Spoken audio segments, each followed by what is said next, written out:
Good morning. सब बढ़िया चल रहा है। टेस्ट वेस्ट हो रहे हैं, सब लोग रेगुलरली दीजिए, इसमें मिस मत करिए आप लोग, ठीक है ना। तो NCERT word to word series में आपका एक नया chapter morphology in flowering plant, है ना।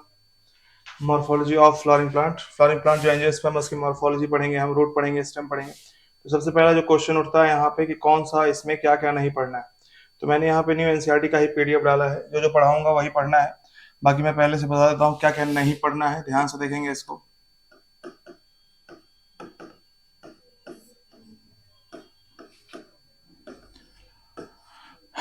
देखो, स्टेम पढ़ना है, इसका मॉडिफिकेशन नहीं पढ़ना है। स्टेम पढ़ना है जितना न्यू एनसीईआरटी ने दिया है, लेकिन इसका मॉडिफिकेशन नहीं पढ़ना है। रूट पढ़ना है लेकिन इसका मॉडिफिकेशन नहीं पढ़ना है। लीफ पढ़ना है बाबू, लेकिन इसका मॉडिफिकेशन नहीं पढ़ना है। ये सारी चीजें नहीं पढ़नी है, ठीक। अब देखिए एक बात और है, एनसीईआरटी न्यू एनसीईआरटी में सोलिनेसी फैमिली दिया है तो पढ़ लो, कोई दिक्कत नहीं है, छोटी सी फैमिली है। लेकिन जो न्यू सिलेबस है उसमें सीधे सीधे लिखा हुआ है कौन कौन सी फैमिलीज। देखिए, एक लिखा है बाबू फैबेसी के बारे में, ठीक है। फैबेसी, इसी को हम लेगुमिनेसी भी कहते हैं, ठीक है ना, लेगुमिनेसी, तो याद रखेंगे इसको। इसके बाद मालवेसी फैमिली दिया हुआ है, ये पढ़ना है आपको। आपको इसके बाद, अच्छा इसमें मैं लिख दूं सोलिनेसी नहीं पढ़ना है। पढ़ लेंगे तो कोई दिक्कत है नहीं, थोड़ी सी बात है, लेकिन मतलब सिलेबस में नहीं, मैं ये बता रहा हूँ, पहले ही बता दे रहा हूँ। लिलिएसी नहीं पढ़ना है, मतलब सिलेबस में इस बार नहीं है। ये दो फैमिलीज नहीं पढ़नी, इतना चीजें नहीं पढ़ना है। ये पढ़ना है मतलब न्यू एडेड, न्यूली एडेड, ये सब चीजें हैं। फेबेसी, मालवेसी, ठीक है, ब्रासिकेसी,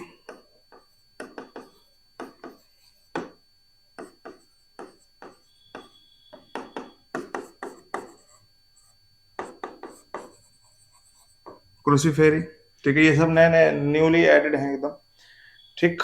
मैं एक बार देख के कंफर्म कर देता हूँ आपको।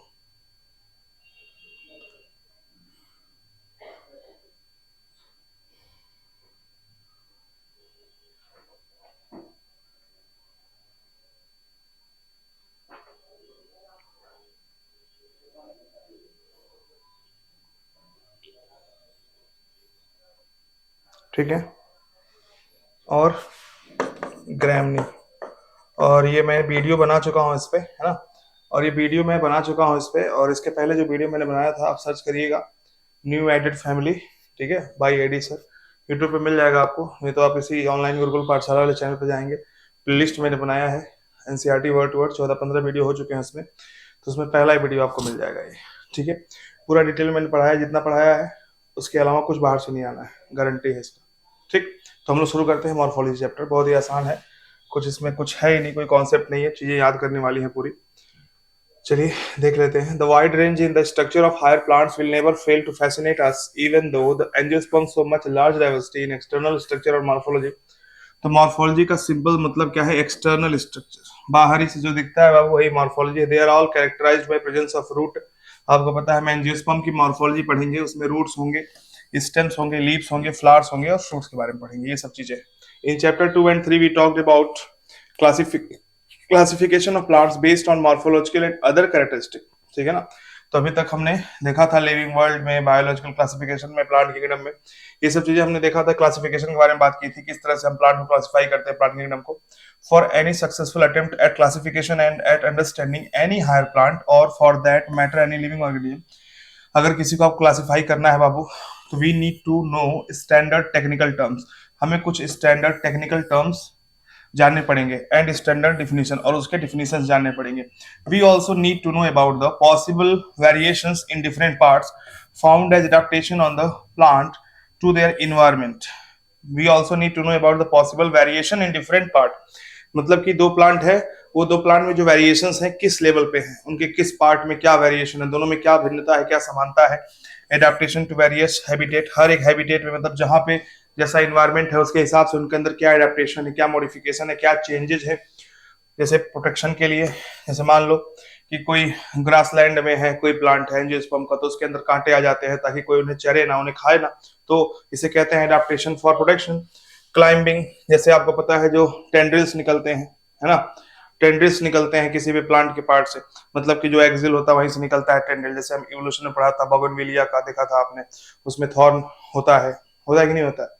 तो टेंड्रिल्स भी कई सारे, जैसे आप देखेंगे वाटरमेलन, ठीक है ना, कहीं कई सारे प्लांट हैं उसमें आपको टेंड्रिल्स देखने को मिलेंगे। तो टेंड्रिल्स क्या है, तो जब कोई प्लांट क्रीपिंग वाला होता है, रेंगने वाला, या फिर कहीं चढ़ना होता है उसके ऊपर, तो वो टेंड्रिल्स घूम घूम कर उसमें आप सपोर्ट प्रोवाइड करते हैं उसको। तो वही कह रहा है कि डिफरेंट डिफरेंट मॉडिफिकेशंस, प्रोटेक्शन के लिए, क्लाइंबिंग के लिए, स्टोरेज, फूड के लिए स्टोरेज, ठीक है ना, ये सब हम देखेंगे इसको। If you pull out any weed you will see that all of them have roots. अगर कोई आप वीड मतलब आप जानते हैं, आप लोग जो नहीं जानते हैं जान लें। वीड का मतलब होता है अनवांटेड प्लांट।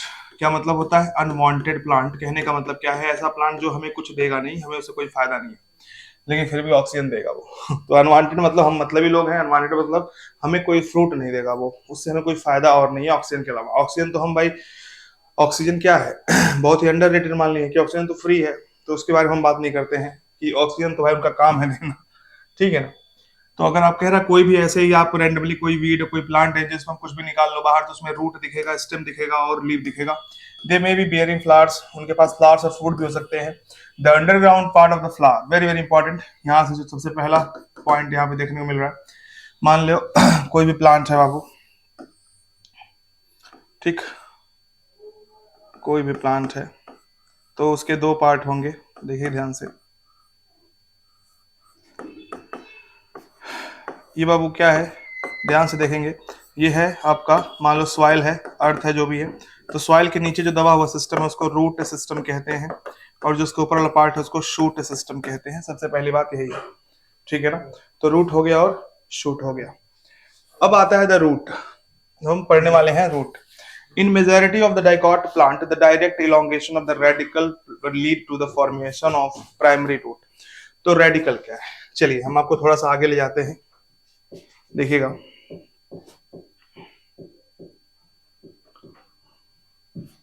यहां देखिए, ये सीड है बाबू, ठीक है, एक डाइकॉट का सीड है। तो ये सीड है, इस सीड का ही बाबू ये क्या है, ये है आपका कॉटिलेडन्स, जिसमें फूड रिजर्व्स होते हैं, और ये है एम्ब्रियोनल एक्सिस। तो ये जो एम्ब्रियो है, ध्यान से देखना, एम्ब्रियोनल एक्सिस में जो ऊपर वाला पार्ट है, जो ऊपर सूट, जो टिप वाला ऊपर का पार्ट है बाबू, इसे हम बोलते हैं प्लूम्यूल, और ये बनाएगा चल के शूट। क्या बनाएगा, शूट। और यही जो नीचे वाला पार्ट है जो रेडिकल है, यही डायरेक्ट इलोंगेट करके बड़ा होकर के बनाएगा रूट। तो ठीक है ना, तो रूट कहां से डेवलप होता है, रेडिकल से, और शूट कहां से डेवलप होता है, प्लूम्यूल से। और ये किसका पार्ट है, सीड का ही पार्ट है, दोनों एम्ब्रियो का ही पार्ट। Got it, okay. फिर आते हैं वापस, चलिए। तो अब देखिए क्या है, रूट में हम प्राइमरी और सेकेंडरी रूट को डिफाइन करने वाले हैं। In majority of the dicot plant direct elongation of the radicle lead to the formation. अगर रेडिकल से डायरेक्ट रूट बन रहा है तो हम उसे प्राइमरी रूट कहते हैं, which grow inside the soil, जो कि सॉइल के अंदर ग्रो होता है, सबको पता है। It bears lateral roots of several order that are referred to as secondary. जैसे मान लो कि प्लांट है, तो प्लांट का जो नीचे वाला हिस्सा है, मान लेते हैं ये रूट है उसका, तो ये प्राइमरी रूट हमने कह दिया क्योंकि इसने डायरेक्ट रेडिकल से ही ग्रो किया है, ठीक है ना। मान लो ये प्लांट है, इससे डायरेक्ट ग्रो किया तो ये प्राइमरी रूट हो गया। देखो ध्यान से, ये क्या हो गया, प्राइमरी रूट। अब देखो इससे लेटरल ग्रोथ निकला हुआ है, इसको हम बोलेंगे सेकेंडरी रूट। क्या बोलेंगे बाबू, सेकेंडरी। और ये सेकेंडरी से फिर कुछ और निकला हुआ है, इसको हम बोलेंगे टर्सरी। तो याद रखेंगे इसको, लिखा है several orders that refer to secondary, tertiary etcetera. समझ गया, the primary root and its branches, very very important, star point से अंडरलाइन कर लेना सब लोग। The primary roots and its branches constitute the tap root system. तो जो primary root है और उसके ब्रांचेज, जैसे कि मैंने बताया ना, ये प्राइमरी रूट है और ये इसके ब्रांचेज हैं, इसको मिला के हम कहते हैं टैप रूट सिस्टम। हम डाइकॉट की बात कर रहे हैं, मोनोकॉट की बात कर रहे हैं, दोनों की भी बात कर रहे हैं, लेकिन जब हम प्राइमरी सेकेंडरी टर्सरी रूट कहते हैं तो हम दोनों की बात करते हैं कि टैप मींस डाइकॉट हो या मोनोकॉट हो। लेकिन अब देखिए हम जो है अब यहाँ पे थोड़ा सा स्पेसिफिक हो जाएंगे, ध्यान से देखना। देखिए यहाँ पे एक टर्म लिखा है, इन मेजॉरिटी ऑफ डाइकॉट प्लांट। तो बेसिकली हम यहाँ पे, अब देखिए ध्यान से, अब जो मैं फिर से पढ़ने वाला हूँ इसको समझिए, डाइकॉट के लिए कह रहा हूँ। तो डाइकॉट प्लांट में जो प्राइमरी रूट है, जो सीधे रेडिकल से डेवलप है, उसको हम क्या कह रहे हैं, प्राइमरी रूट। और जो ऐसे वैसे है उसको हम क्या कह रहे हैं, जो मतलब प्राइमरी से निकला हुआ है सेकेंडरी, सेकेंडरी से निकला टर्सरी, ठीक है। अब कह रहा है इन डाइकॉट के बारे में बात कर रहा है, कंफ्यूज मत होना। The primary root and it branches constitute the tap root system, ध्यान से देखना, कॉन्स्टिट्यूशन प्राइमरी रूट और उसके ब्रांचेस टैप रूट सिस्टम कहते हैं। As seen in the mustard plant, in monocot plant the primary root is short lived and is replaced by a large number of roots. These roots originate from the base of the stem and constitute the fibrous root system. Very very important। देखिए एक बार NEET में question पूछा था, maximum लोगों ने ये चीजें गलत की थी। देखिए क्या है, आप देख लीजिएगा 2020 या 2021 में पूछा हुआ है।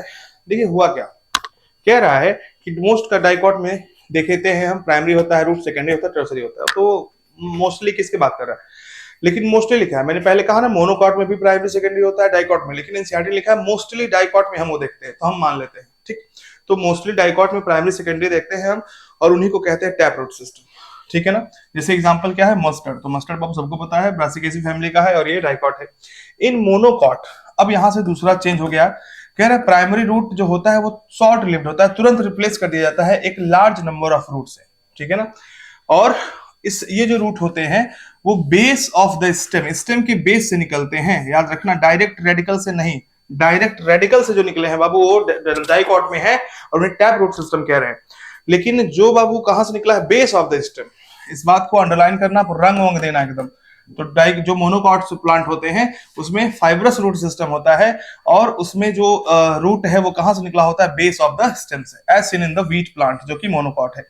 In some plant like grass, monstera and banyan tree, root arises from part of the plant other than the radicle। तो कुछ ऐसे दिया हुआ है, monstera हुआ, देखिए monstera, banyan tree, root arises from part, अगर यानी कि अगर रूट जो है बेस ऑफ द स्टेम से नहीं निकल रहा है, या तो डायरेक्ट रेडिकल से नहीं बन रहा है, यानी कि और किसी और पार्ट से बन रहा है, तो उसे हम कहते हैं एडवेंशियस रूट, एडवेंटिशियस रूट कहते हैं। क्या कहते हैं, एडवेंटिशियस रूट कहते हैं, ठीक। जैसे एग्जांपल आपको दिया हुआ है 3, याद रखेंगे, मॉन्स्टेरा, बानियान ट्री, ठीक है ना, और ये सब चीजें जो दो बानियान देखते हैं ना, बानियान ट्री में आप देखेंगे अगर बरगद का पेड़ तो ऐसे लटका हुआ होता है, ठीक है। The main function of the root system, very very important, ध्यान से। मेन फंक्शन की बात की, फंक्शन तो कई होते हैं रूट के, लेकिन मेन फंक्शन जो है रूट का वो आपको बेसिकली यहाँ पे मेमोराइज करना है। ध्यान से देखिएगा क्या लिखा हुआ है,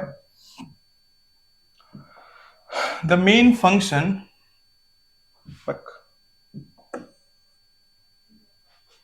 ठीक है, लिखा हुआ है the main function of the root system are absorption of water and mineral from the soil. तो मेन फंक्शन क्या है, absorption of water and minerals, और providing a proper anchorage to the plant part, means plant part को provide एक anchorage, एक support provide करना, एक तरह से स्टोरिंग, रिजर्व फूड मटेरियल को रिजर्व करना, and synthesis of plant growth regulators. तो मेन फंक्शंस दिए हुए, सबसे पहला अगर टिक मारना हो कि सबसे प्राइमरी फंक्शन क्या है, तो लिख देना है absorption of water and minerals, ठीक। इस बात को ध्यान रखना एकदम अच्छे से। चलिए तो यहाँ पे देखिए ये क्वेश्चन, यहाँ पे एक फिगर आपको दिखाया गया है, क्या है, देखिए सबको पता है एक टिपिकल एंजियोस्पर्म प्लांट दिखाया गया है, ये फ्लावर है इसका, ये फ्रूट है, ये क्या है, स्टेम है, ये वाले पार्ट जो है, ये लीफ है ना, और ये जो मिट्टी के ऊपर वाला पार्ट है इसको शूट सिस्टम कह रहे हैं, इसके नीचे वाले को रूट सिस्टम। ये सीधा जो गया है बाबू, मतलब जो सीधे स्टेम से ही राइज हुआ एक तरह से कहें, जो रेडिकल है उसी से, मान लो यहाँ पे ये पूरा एम्ब्रियोनल एक्सिस रहा होगा, ये क्या रहा होगा, प्लूम्यूल, ये रेडिकल, तो रेडिकल से क्या बन गया, प्राइमरी रूट बना, फिर वहां से जो निकला हुआ सेकेंडरी रूट है, यहाँ जो निकला होता है उसे टर्सरी रूट कहते हैं, बस। चलिए ये देखिए, ये मान लो क्वेश्चन दे दिया आपको, मान लो मैंने दे दिया टेस्ट में या फिर आपको नीट में मिल गया, ऐसे बाबू एकदम बहुत साफ सुथरा तो मिलेगा नहीं, तो आपको चीजें रटनी होंगी थोड़ी। देखिए टैप रूट है, खूब अंदर तक जाता है, टैप रूट है ना, टैप रूट क्या होगा, अंदर तक जाएगा, तो जो मेन है ये मेन रूट है, ये बगल अगल बगल वाले जो निकले हेयर्स टाइप निकले हुए लेटरल्स ग्रोथ है इसके। फाइब्रस बाबू एकदम खूब ज्यादा सरफेस के जस्ट नीचे रहता है, एकदम ऐसे खूब निकला होता है, फाइब्रस रूट हो गया। ये क्या है, अगर बाबू रूट आपका रेडिकल के अलावा कहीं और दिख रहा है तो उसे हम क्या बोलते हैं, एडवेंटिशियस रूट। क्या बोलते हैं, एडवेंटिशियस रूट, याद रखेंगे इसको। चलिए next, region of the root. The root is covered at the apex by a thimble like structure called root cap. ये रूट दिख रहा है आपको, ये थिम्बल लाइक स्ट्रक्चर आपको दिख रहा है बाबू, इसे हम बोलते हैं रूट कैप। क्या बोलते हैं? Root cap. इट प्रोटेक्ट, अब रूट कैप का फंक्शन क्या है, यहां से देखिए फंक्शन लिख रहा है, it protect the tender apex of the root as it makes its way through the soil.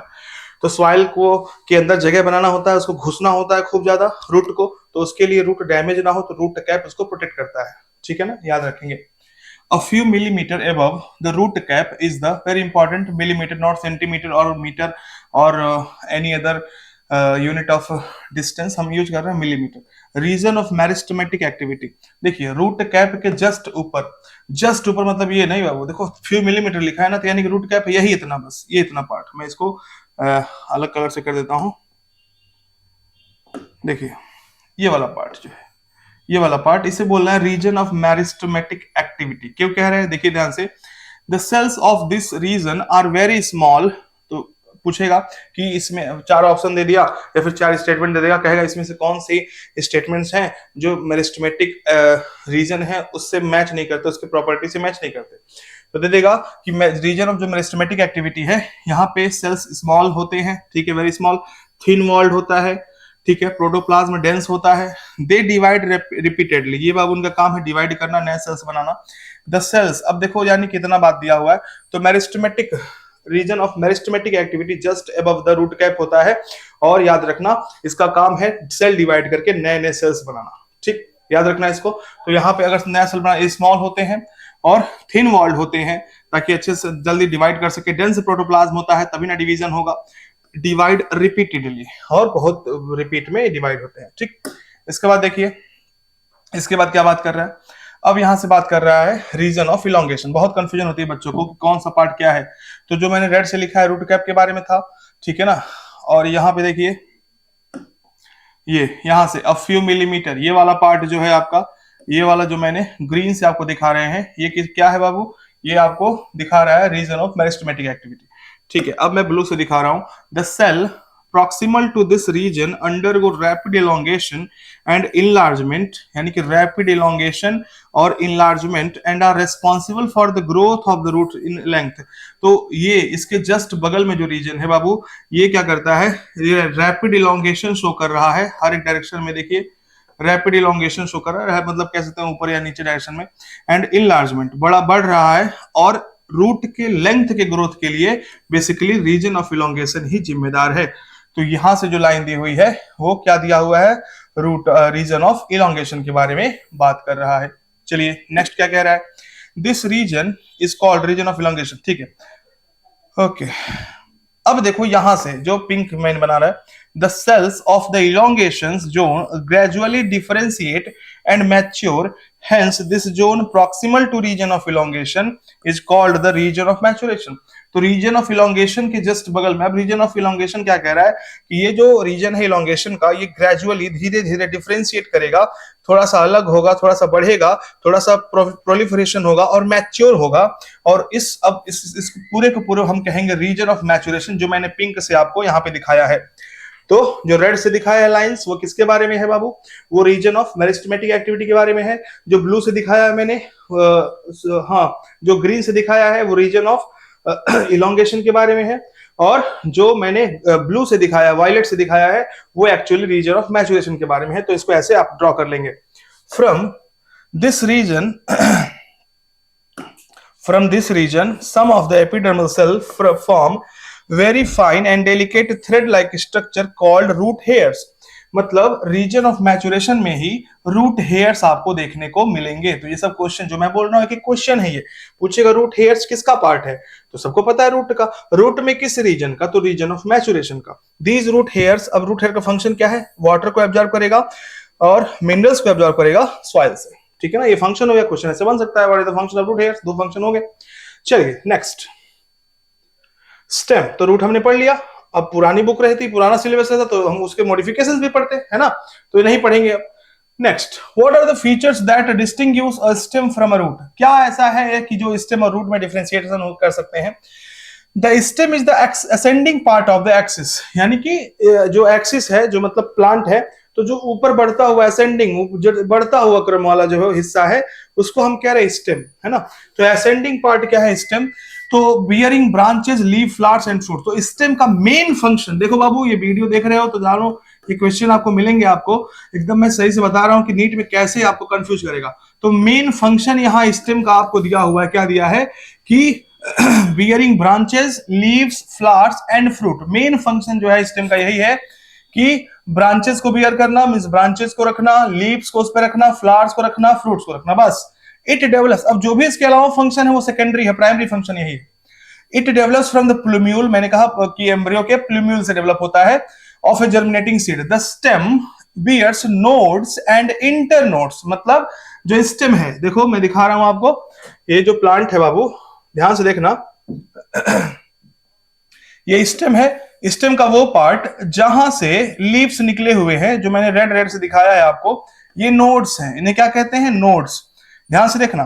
और देखो, और जो मैं ऑरेंज से दिखा रहा हूं, ये दो नोड्स के बीच का जो डिस्टेंस है उसको बोलते हैं इंटरनोड। क्या बोलते हैं उसको, इंटरनोड बोलते हैं, ठीक है ना, याद रखना इसको। तो नोड्स वो हो गए और इंटरनोड्स क्या हो गए, समझ में आ गया आपको। चलिए अब इसी का डेफिनेशन एनसीईआरटी ने लिखा हुआ है, आगे देखिए क्या लिखा हुआ है, पढ़ लेते हैं एक बार फॉर्मेलिटी के लिए, बाकी आपको समझ में आ चुका है। लिख रहा है the region of this stem where leaves are born, यानी कि जहां पे लीव्स पैदा हो रहे हैं, निकल रहे हैं, उसे हम नोड्स कहते हैं। While internodes are the portion between two nodes, दो नोड्स के बीच में जो जगह है उसको इंटरनोड कहेंगे। The stem bears buds, stem के पास एक और चीज होती है जिसे हम कहते हैं birds, which may be terminal और एक्सिलरी, जो कि टर्मिनल या एक्सिलरी हो सकते हैं। इसका मतलब समझिएगा, मतलब अगर बर्ड, मान लो स्टेम है, ये स्टेम के अगर बाबू ऊपर है, यहाँ पे है, ठीक है, मतलब यहाँ पे अगर कोई बर्ड है जिसे हम बोलेंगे क्या, टर्मिनल। और अगर यहाँ पे है, देखो ध्यान से, यहाँ पे मतलब एक्सिस पे यहाँ पे बर्ड है, यहाँ पे बर्ड है, इसको हम बोलेंगे एक्सिलरी। क्या बोलेंगे, एक्सिलरी बोलेंगे, ठीक है ना, याद रखना इसको। ये क्या है, ये टर्मिनल है, ये क्या है, एक्सिलरी, ठीक, okay. Stem is generally green when young and later often become woody and dark brown. जब यंग रहता है, जब प्लांट छोटा है, जब ट्री जब प्लांट के रूप में है, तो बाबू स्टेम वो क्या ग्रीन रहेगा, बाद में वुडी हो जाएगा, डार्क ब्राउन हो जाएगा, लकड़ी नुमा हो जाएगा। The main function of the stem is, देखो मैंने कहा ना, देखिए ध्यान से, वेरी वेरी इंपॉर्टेंट। आप लोग झगड़ा करते हो जब मैं क्वेश्चन बनाता हूं तो। The main function of stem is spreading out branches bearing leaves, flowers and fruit. It conduct water, mineral and photosynthesis. मतलब it conduct water, mineral and photosynthesis, ठीक है, ये इसका सेकेंडरी फंक्शन है। लेकिन मेन फंक्शन क्या है, spreading out branch bearing leaves, flower and fruits. Some stems perform the function of storage of food, support, protection end of vegetative propagation. तो याद रखना इसको, इसके बारे में डिटेल नहीं पढ़ना है, बस इतना जानना है कि स्टेम ये भी कर सकता है, स्टोरेज ऑफ फूड कर सकता है, यानी कि आपको पता है कि फूड, जैसे मान लो मैं कहूं कि जैसे स्वीट पोटैटो है तो रूट है, लेकिन किसका मॉडिफिकेशन है, स्टोरेज ऑफ फूड का है। उसी तरह से सपोर्ट के लिए यूज कर सकते हैं इसको, जैसे मैंने बताया ना, टेंड्रिल्स वगैरह। प्रोटेक्शन के लिए इसमें से थॉर निकल सकते हैं। एंड वेजिटेटिव प्रोपगेशन, यानी कि इस कोई स्टेम ऐसा होता है जिसको हम मिट्टी में गाड़ दें तो फिर से नया पौधा जनरेट हो जाता है, तो एसेक्सुअल रिप्रोडक्शन या फिर वेजिटेटिव प्रोपगेशन में यूज कर सकते हैं। और वो स्टेम का हिस्सा जिसको हम वेजिटेटिव प्रोपगेशन में यूज करते हैं उसको बोलते हैं वेजिटेटिव प्रोपाग्यूल्स, ठीक है ना, याद रखना इसको। तो बहुत ही एकदम आपको संक्षिप्त एकदम छोटा छोटा पढ़ना है चीजें को। तो हमने स्टेम भी खत्म कर लिया। अब आता है leaf. The leaf is a lateral generally flat and. तो लैटरल होता है मतलब कि लीफ कहाँ निकला होता है, ठीक है ना, जनरली लैटरल पार्ट होता है, प्लांट के साइड साइड से निकला होता है, लैटरल कह रहा है इसको। जनरली फ्लैट एंड, चिपटा, born on the stem, stem पे होता है। It develops at the node, node से निकलता है। And bear a bud in its axil. देखिए ध्यान से, ये एक पौधा है, यहाँ पे आपको दिख रहा है ना, ये आपको क्या दिख रहा है,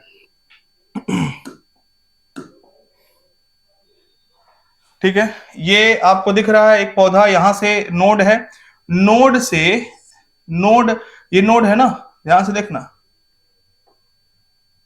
ये नोड है, जहां से निकला हुआ वो नोड है। और ये पॉइंट, देखो ये नोड पूरा, ये ब्रांच, ये स्टेम है ना, पूरा नोड कहलाएगा जहां से निकला हुआ है। लेकिन याद रखना ये है कि जस्ट नोड, जस्ट वो पॉइंट जहां से जस्ट ये निकला हुआ है, ये पेट जिसे हम अभी देखेंगे, इसका ये जो निकला हुआ है, ये लॉन्ग स्टॉक जो दिख रहा है आपको, है ना, इसे हम एक्सिल कहते हैं। क्या कहते हैं, एक्सिल कहते हैं, याद रखेंगे। तो क्या क्या रहा है देखिएगा, एक्सिल लिख रहा है ना, axil bud in its axil, यहाँ एक्सिल पे एक बर्ड भी प्रेजेंट होगा, क्या प्रेजेंट होगा, बर्ड, ठीक है। इसे हम बोलेंगे एक्सिलरी बर्ड क्योंकि एक्सिल पे है। Later develops into a branch, तो बर्ड बाबू आगे चल के क्या बनाएगा, याद रखना, ब्रांच बनाएगा, B for bud, B for branch, plant है तो बर्ड है, ट्री बनेगा तो ब्रांच बना देगा बढ़ के, ठीक है। Leaves originate from suit apical meristem, very very important, leaves कहां से निकलते हैं, सूट एपिकल मेरिस्टेम, मतलब जो सूट होता है, जब अभी तो ये चैप्टर मतलब जब देखेंगे एनाटॉमी देखते हैं तो एनाटॉमी में ये पहले चीजें थी अब डिलीट कर दी गई हैं। तो क्या होता है, जो प्लांट है उसमें मेरिस्टेम होते हैं, सेल्स होते हैं जो बहुत तेजी से डिवाइड करते हैं। तो सूट एपिकल मेरिस्टेम क्या होता है, या इस बात को समझिए, जैसे मान लो यहाँ पे एक बर्ड है ना, ये बर्ड है, ठीक है। अब ये बर्ड कैसा बर्ड है, जिसे हम बर्ड मतलब बर्ड की तरह दिखेगा, बर्ड से तो ब्रांच बनेगा, बर्ड की तरह दिखेगा, और ये अभी लीफ नहीं, आगे चलकर ये मेरिस्टेमेटिक टिश्यू है, क्या है ये, मेरिस्टेमेटिक टिश्यू है, और यही आगे चल के बनाएगा क्या, आगे चल के यही बना देगा लीफ। तो याद रखना, शूट एपिकल मेरिस्टेम जो होता है वही बनाएगा बर्ड, और जो रूट एपिकल होता है वो रूट बनाता है, सॉरी फिर से सुनिए, जो सूट एपिकल मेरिस्टेम है वो लीफ बनाएगा, और जो रूट एपिकल मेरिस्टेम है वो रूट बनाएगा। Are arranged in an acropetal order, very very important, acropetal order क्या है ये, इसके बारे में बात करने वाले हैं। They are most important vegetative organ for the photosynthesis, photosynthesis के लिए मेन ऑर्गन यही है। एक्रोपिटल ऑर्डर में लीव्स होते हैं, इसका मतलब क्या है समझिएगा, देखिए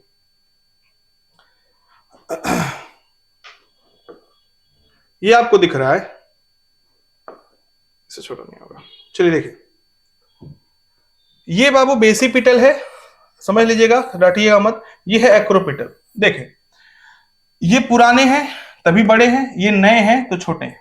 अगर ऐसा अरेंजमेंट फ्लावर का, लीफ का, किसका भी, किसी का भी ऐसा अरेंजमेंट है कि पहले पुराने वाले नीचे, मतलब पुराने जो फ्लावर है, पुराने लीफ हैं वो नीचे, यानी कि स्टेम के नीचे वो है, और जो नए वाले हैं, यानी कि जो नया बन रहा है वो ऊपर की तरफ बनता जा रहा है, ध्यान समझना, जो नया बन रहा है ऊपर की तरफ बन रहा है। तो देखो ये छोटे छोटे यानी कि अभी नए नए पैदा हुए हैं, ये पुराने हैं तो बड़े हैं, तो इसे हम बोलेंगे एक्रोपिटल, क्या बोलेंगे, एक्रोपिटल मैनर। और देखो, अगर पुराने वाले ऊपर है और नीचे की तरफ नए नए आके नीचे की तरफ नए नए बन रहे हैं, इसको हम बोलेंगे बेसिपिटल, यानी कि बेस की तरफ नया, ऐसे याद रखो, बेस यानी नीचे, बेस की तरफ नया तो बेसिपिटल, और अगर ऊपर की तरफ नया तो एक्रोपिटल, ठीक है ना। तो जो लीफ होते हैं वो पहले बेस पे आते हैं, फिर ऊपर आते रहते हैं, क्योंकि सूट एपिकल मेरिस्टेम से ये पैदा हो रहा है, तो एपिकल अपेक्स ऊपर की तरफ होगा। तो याद रखना, जो लीव्स होते हैं वो हमेशा किस ऑर्डर में रहेंगे, एक्रोपिटल में होंगे, ठीक है, वेरी वेरी इंपॉर्टेंट, ठीक है ना। चलिए नेक्स्ट, अटिपिकल लीफ के बारे में बात करेंगे, कुछ कुछ टर्म्स के बारे में बात करेंगे, आप लोग बहुत कंफ्यूज में रहते हो। Atypical leaf consist of 3 main parts, तो जो टिपिकल लीफ होता है उसके 3 मुख्य पार्ट हैं, क्या है वो सब देख लेते हैं हम। पहला होगा बेस, लीफ बेस, पहला क्या होगा, लीफ बेस, दूसरा होगा पेटियोल, और तीसरा होगा लेमाइना। देखिए ध्यान से, लेमिना लेमाइना जो कहना हो, ये बाबू एक सिंपल लीफ दिखाया गया आपके पास, ये लीफ है, चलिए लीफ है, ये बाबू मान लेते हैं लीफ है। लीफ से जो ये पार्ट है, देखो ये लीफ का ब्लेड वाला पार्ट है, इसको हम कहते हैं लेमाइना, या ब्लेड भी कहते हैं, लीफ ब्लेड भी कहते हैं, क्या कहते हैं, लीफ ब्लेड भी कहेंगे। तो जो लीफ ब्लेड है और ये स्टेम है, तो लीफ ब्लेड और स्टेम के बीच का जो कनेक्शन है, जो इसे बोलते हैं पेटियोल, क्या बोलते हैं बाबू, पेटियोल बोलते हैं, ठीक। मैं इसके पहले बोलना चाह रहा था लेकिन सोचा आप कंफ्यूज हो गए, इसलिए मैंने कह दिया, एक डंडी है, चलिए। और ये जहां से पेटियोल निकला है, इस पार्ट को बोल रहे हैं लीफ बेस, क्या बोल रहे हैं, लीफ बेस। और ये जहां ये स्टेम का वो हिस्सा जहां पे लीफ बेस प्रेजेंट है, उसको बोलेंगे क्या, हम उसको बोलते हैं नोड। और नोड का वो पॉइंट जहां से जस्ट ये निकला हुआ है उसको बोलते हैं एक्सिल। फिर से सुनना, इसको ध्यान से अच्छे से पीछे करके सुन लेना। और यहाँ एक्सिल से एक निकला होगा बर्ड जो ब्रांच बनाएगा, उसको हम बोलते हैं बाबू एक्सिलरी बर्ड, क्या बोलते हैं, एक्सिलरी बर्ड, याद रखेंगे इसको, ठीक, ठीक है, ओके। अब तो the leaf is attached to the stem by the leaf base and may bear 2 lateral small leaf like structure called stipules। कह रहा है जो लीफ है स्टेम का, जो लीफ इज लिखा है, the leaf is attached to the stem by the leaf base and may bear 2 lateral small leaf like देखो कह रहा है कि लीफ के बेस पे ही कुछ चीजें ऐसी निकली होंगी जो आपको लगेगा कि अरे छोटे छोटे लीव्स हैं, छोटे छोटे लीव जैसे हैं, तो इनको हम बोलते हैं स्टिप्यूल्स। क्या बोलते हैं बाबू? स्टिप्यूल्स बोलते हैं। चलिए ये हो गया कॉमन लीफ के बारे में। अब हम डाइकॉट और मोनोकॉट को अलग अलग बात कर लेते हैं। देखिए मोनोकॉट के बारे में बेसिकली बात होगी। In monocotyledons the leaf base expand into a sheath. Very very important, ठीक है ना। देखिए जो लेक्चर देखेगा उसको बहुत फायदा होने वाला है टेस्ट में या फिर नीट में। देखिए द लीफ, यहां से फिल इन द ब्लैंक बन सकता है। लीफ बेस एक्सपैंड, जो मोनोकॉट में, किसमें? मोनोकॉट में जो लीफ बेस होता है वो एक्सपैंड करता है इनटू अ शीथ, एक शीथ में। किसमें? शीथ में। कवरिंग द स्टेम पार्शियली और होली, ठीक है ना। इन तो देखिए जो ये जैसे मोनोकॉट है, ये मोनोकॉट का देखो यहाँ पे जो ये जो लीफ बेस एक्सपैंड करता है एक शीथ टाइप बना लेता है, ठीक है। In some leguminous plant the leaf base may become swollen which is called the pulvinus, ठीक है ना। तो कुछ लेगुमिनस प्लांट है, यानी कि जो लेगुमिनस प्लांट जो फैबेसी फैमिली के प्लांट्स हैं उनमें ये देखा गया कि जो लीफ बेस है वो स्वेल कर जाते हैं, फूल जाते हैं, और उन्हें हम कहते हैं पल्वाइनस। क्या कहते हैं बाबू? पल्वाइनस, ठीक है। तो मोनोकॉट के बारे में बात कर रहा है, लेगुमिनस के बारे में बात कर रहा है। द पेटियोल, ये वाला हिस्सा जो डंडी है, जो डंडी है जिससे पत्ता जुड़ा रहता है, the petiole help hold the blade to light. तो पेटियोल क्या करता है? लाइट की तरफ होल्ड करता है उसको, ताकि फोटोसिंथेसिस हो अच्छे से। ओके, तो ये पेटियोल का फंक्शन बता रहा है। लॉन्ग थिन फ्लेक्सिबल पेटियोल्स, अगर थिन है फ्लेक्सिबल, अगर लॉन्ग है तो allow leaf blade to flutter in the wind, तो विंड में ऐसे फ्लटर कराएगा, हिलाएगा, thereby cooling the leaf and bringing fresh air to leaf surface. तो लीफ को ठंडा करेगा, और जब वहां से ऐसे ऐसे हिलाएगा तो उसके पे एयर जो होंगे, मान लो जो CO2 निकल रहा होगा, कुछ भी होगा, उसको हटा देगा, नए एयर्स आएंगे। अब तो कह रहा fresh air to the leaf surface. The lamina or the leaf blade is the green expanded part of the leaf। अब लेमाइना के बारे में बात कर रहा है। जो लेमाइना है, जो लीफ ब्लेड है, ये ग्रीन पार्ट है, और इसके पास होते हैं वेन्स और वेनलेट्स होते हैं। देखो ध्यान से, ये क्या है बाबू? वेन है, और इससे निकले हुए स्मॉल स्मॉल, इसको बोलते हैं वेनलेट्स। क्या बोलते हैं? वेनलेट्स। ये क्या करता है? ये स्ट्रक्चर, ये रिजिडिटी प्रोवाइड करता है, किसको? लीफ को। अगर ये सब ना होते, मान लो हमारे बॉडी में हड्डी ना हो तो हम क्या होते हैं? हम लुंज पुंज होकर गिर जाते हैं। उसी तरह से समझ लो हड्डी है ये, मींस ये जो लीफ है ना, उसका ये क्या बना रहा है? उसका स्ट्रक्चर मेंटेन कर रहा है, उसको रिजिडिटी यानी कि उसको हार्डनेस प्रोवाइड कर रहा है। There is usually a middle prominent vein. ये जो मिडिल वाला है, प्रोमिनेंट मतलब वेल डेवलप्ड है, देखो एकदम बढ़िया सा प्रोमिनेंट कह रहा है इसको। Vein which is known as mid rib, इसको हम बोलते हैं मिड रिब। क्या बोलते हैं बाबू? Mid rib. ये क्या है? मिड रिब, ठीक है ना। ये क्या है? Mid rib. तो ये सब मिड रिब है। Veins provide rigidity to the leaf blade and act as channel of the transport for water। तो लीफ ब्लेड का काम क्या हो गया? पहले तो रिजिडिटी प्रोवाइड करेगा। क्या प्रोवाइड करेगा बाबू? रिजिडिटी। दूसरा क्या कह रहा है? चैनल प्रोवाइड करेगा, एक्ट एज चैनल, चैनल की तरह काम करेगा, ताकि पानी वानी मिनरल उनरल फूल उड़ जा सके। The shape, margin, apex, surface and extent of incision of lamina very indifferently. यानी कि लीफ अलग अलग शेप के हो सकते हैं, वो जो मार्जिन ये सब बने हैं अलग हो सकते हैं, एपेक्स इनका मतलब ऊपर का ये शेप अलग हो सकता है, सरफेस एरिया अलग हो सकता है, एक्सटेंट ऑफ इंसिजन, इंसिजन मतलब किस लेवल पे जाकर के ये डिवाइड हो रहे हैं, ये सब अलग हो सकता है, ठीक है ना। ये वेरी कर सकता है, तो याद रखेंगे इसको। अब हम बात करने वाले हैं कुछ टर्म्स की। सबसे पहला आता है वेनेशन। क्या आएगा बाबू? वेनेशन, ठीक है ना, बहुत इंपॉर्टेंट है वेनेशन, ठीक है ना। टर्म्स को समझना बहुत कंफ्यूजन होता है सबको। वेनेशन है क्या? The arrangement of veins and the veinlet. देखो ध्यान से, the arrangement of vein and veinlets, यानी किसी भी लीफ में, किसी भी लीफ के लेमाइना में वेन्स और वेनलेट्स को कैसे अरेंज किया गया है, इसी को हम बोलते हैं वेनेशन, ठीक है ना। तो वेन द, यहां से देखिए डेफिनेशन यहां चेंज हो रहा है, मींस यहां पे अब स्पेसिफिक डेफिनेशन दे रहा है कि दो तरह के वेनेशन होंगे। पहला होगा रेटिकुलेट और दूसरा क्या होगा बाबू? पैरेलल।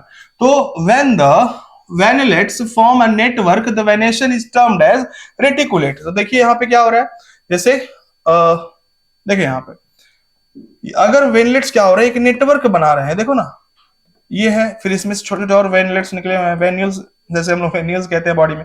तो ये एक नेटवर्क बना रहा है हर तरफ, हर डायरेक्शन में, देख रहे हो ना। इसको हम बोलते हैं क्या? Reticulate venation. क्या बोलते हैं बाबू? रेटिकुलेट। और कहां देखने को इसे हम बोलेंगे? रेटिकुलेट। और रेटिकुलेट ये बेसिकली कहां देखने को मिलता है? डाइकॉट में। किसमें? कैसे प्लांट में? डाइकॉट में। याद रखेंगे इसको, ठीक है ना। नेक्स्ट क्या है? अच्छा नीचे चलिए, कह रहा है when the veins run parallel to each other within a lamina the venation is termed as parallel। तो अगर देखा गया कि जो वेनलेट्स हैं, देखिए ये वेनलेट्स जो है ये वेन के पैरेलल ही एकदम जा रहे, सब आपस में पैरेलल एक तरह से दिख रहे हैं, ठीक है ना, एग्जैक्ट पैरेलल नहीं होता लेकिन फिर भी पैरेलल है, नेटवर्क तो नहीं बना रहे, तो इनको हम बोलते हैं पैरेलल वेनेशन। और ये मोनोकॉट में देखने को मिलते हैं। कहां देखने को मिलते हैं? देखो when the veins are parallel to each other within a lamina the venation is termed parallel। leaves of dicot generally reticulate और मोनोकॉट पैरेलल किस में देखना मिलता है? मोनोकॉट में, याद रखेंगे इसको, ठीक। नेक्स्ट, टाइप ऑफ लीव्स, कितने तरह के पत्ते हो सकते हैं? तो a leaf is said to be the simple when its lamina is entire और when inside the incision do not touch the midrib, ठीक है। क्या कह रहा है देखो,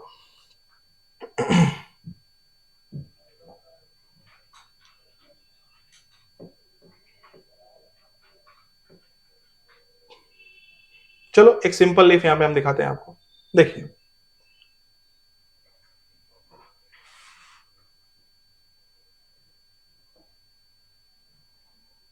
ये देखिए एक सिंपल लीफ है,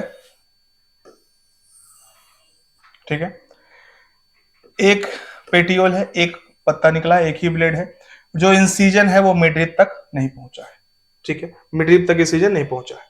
चलिए ऐसे समझिए इसको, बहुत ज्यादा डिटेल में नहीं बता सकते, पता चले कि डिटेल वीडियो हो गया और हम लोग एनसीईआरटी रीड कर रहे हैं। चलिए नेक्स्ट क्या कह रहा है, तो अब देखिए, तो आप ऐसे समझिए ना, एक एक्सिस है, एक एक्सिस से एक लीफ निकला हुआ है, इसे हम बोल दिए क्या? सिंपल लीफ बोल दिए। एक लीफ बड़ा सा ब्लेड है और इंसिजन जो है वो मिडरिब को टच नहीं कर रहा है, incision do not touch the midrib. When the incisions of the lamina reach up the midrib breaking into a number of leaflet, यानी कि अब क्या हुआ, जो हुआ मींस कि मान लो यहाँ पे जो इंसिजन है देखो मिडरिब तक पहुंच गया, इनको अलग अलग पत्तों में बांट दिया, इसको हम बोलते हैं कंपाउंड लीफ। क्या बोलते हैं बाबू? Compound leaf. समझ गए ना? देखो यहाँ पे देखो इंसिजन जो है उनको दो पत्तों में बांट दिया, दो दो, तो ये सब क्या है बाबू? ये सब कंपाउंड लीफ है, याद रखेंगे इसको। A bird is present in the axis, देखो यहां से क्वेश्चन बनता है बहुत कंफ्यूजिंग, फिर से सुनना इसको हम क्या कह रहे हैं। A bird is present in the axil of petiole in simple leaf हो या compound leaf हो, तो जो पेटियोल है बाबू, जो पेटियोल है उसके एक्सिस में, उसके एक्सिल में जो पॉइंट है जहां से वो निकला हुआ है वहां पे बर्ड प्रेजेंट होगा, चाहे सिंपल हो चाहे कंपाउंड हो। फिर से सुनना कि जो चाहे सिंपल हो चाहे कंपाउंड हो वहां पे बर्ड प्रेजेंट होगा ही होगा, कंफर्म। यहाँ पे लीफलेट्स क्या होते हैं? देखो ये लीफ था, अगर ये बाबू अगर सिंपल होता एक लीफ होता, लेकिन मिडरिब जो है इंसिजन तक टच कर दिया, पूरा जो इंसिजन था मिडरिब तक टच करके इसको सेपरेट कर दिया, इसको हम प्रत्येक को बोलेंगे लीफलेट।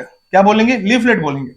अब देखो यहां से नेक्स्ट पॉइंट क्या कह रहा है, but not in the axil of leaflet of the compound leaf.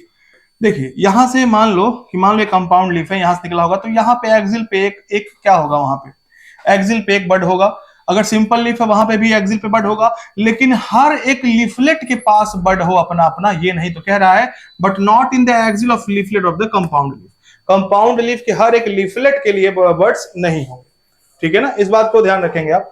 तो ये क्या है, यहाँ से क्वेश्चन बनता है, कंफ्यूज होते हैं बच्चे, तो यहाँ पे याद रखना है कि बर्ड या तो सिंपल लीफ हो या तो कंपाउंड, बर्ड तो पक्का प्रेजेंट होगा, लेकिन लीफलेट्स का खुद का अपना अपना बर्ड नहीं होगा।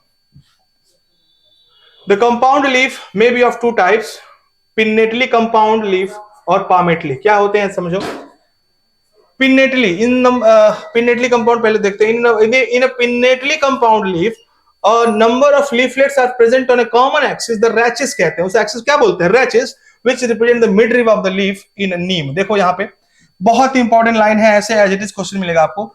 ये आपको जो दिख रहा है ये नीम का एक, मान लो देख लेते हैं नीम का, ये तो नीम, देखिए ध्यान से, इसको हम बोलेंगे रैचेस। जो कॉमन एक्सिस है जहां से छोटे छोटे लीफलेट निकल रहे हैं उसको हम बोल रहे हैं रैचेस। क्या बोल रहे हैं बाबू? रैचेस बोल रहे हैं। और ये छोटे छोटे क्या है? ये लीफलेट हैं। ये क्या है बाबू? लीफलेट। और ऐसा कहां देखा जाता है? नीम में। तो पिन्नेटली कंपाउंड लीफ का मतलब क्या होता है? एक कॉमन एक्सिस है, उस कॉमन एक्सिस से डिफरेंट डिफरेंट पत्ते निकले हुए हैं, तो इसे हम बोल देते हैं पिन्नेटली कंपाउंड लीफ। क्या बोल देते हैं? और कहां देखने को मिला? नीम में। और जो कॉमन एक्सिस का नाम क्या है? रैचेस, ठीक है। In palmately compound leaf, the leaflet are attached to a common point that is at the tip of petiole as in silk cotton. ध्यान से देखना, ये सिल्क कॉटन का पत्ता दिखाया गया है। ये आपका कॉमन एक एक्सिस है। कॉमन क्यों कह रहे हैं? बस ऐसे एक्सिस है। यहाँ पे एक पॉइंट है, इस पॉइंट से सब लीफलेट निकले हुए हैं। तो एक ही पॉइंट से, यहाँ पे डिफरेंट डिफरेंट पॉइंट से निकले हुए हैं यहाँ पे एक ही पॉइंट से निकले हुए हैं। तो इस सिल्क कॉटन में देखने को मिला, इसको हम बोलते हैं पामेटली। क्या बोलते हैं बाबू? Palmately compound leaf. ठीक है ना, तो ये आपका हो गया। चलिए नेक्स्ट है फाइलोटैक्सी। पत्तों का किस तरह अरेंजमेंट है स्टेम पे, इसको हम बोलते हैं फाइलोटैक्सी। क्या है समझिएगा इसको। Phyllotaxy is the pattern of arrangement of leaves on the stem or branch. This is usually of three type: alternate, opposite and hold. देखिए क्या है, ये चाइना रोज है आपके पास, देखिए यहाँ पे ये कॉमन एक्सिस है तो कंपाउंड ही है पक्का। यहाँ पे एक लीफ निकला हुआ है, एक यहाँ निकला है, एक यहाँ, एक यहाँ, एक यहाँ, एक यहाँ, मतलब एक के अपोजिट में नहीं है, यहाँ थोड़ा अल्टरनेट में निकले हुए हैं। तो ऐसे को हम बोलते हैं अल्टरनेट फाइलोटैक्सी। क्या बोलते हैं? Alternate type of phyllotaxy.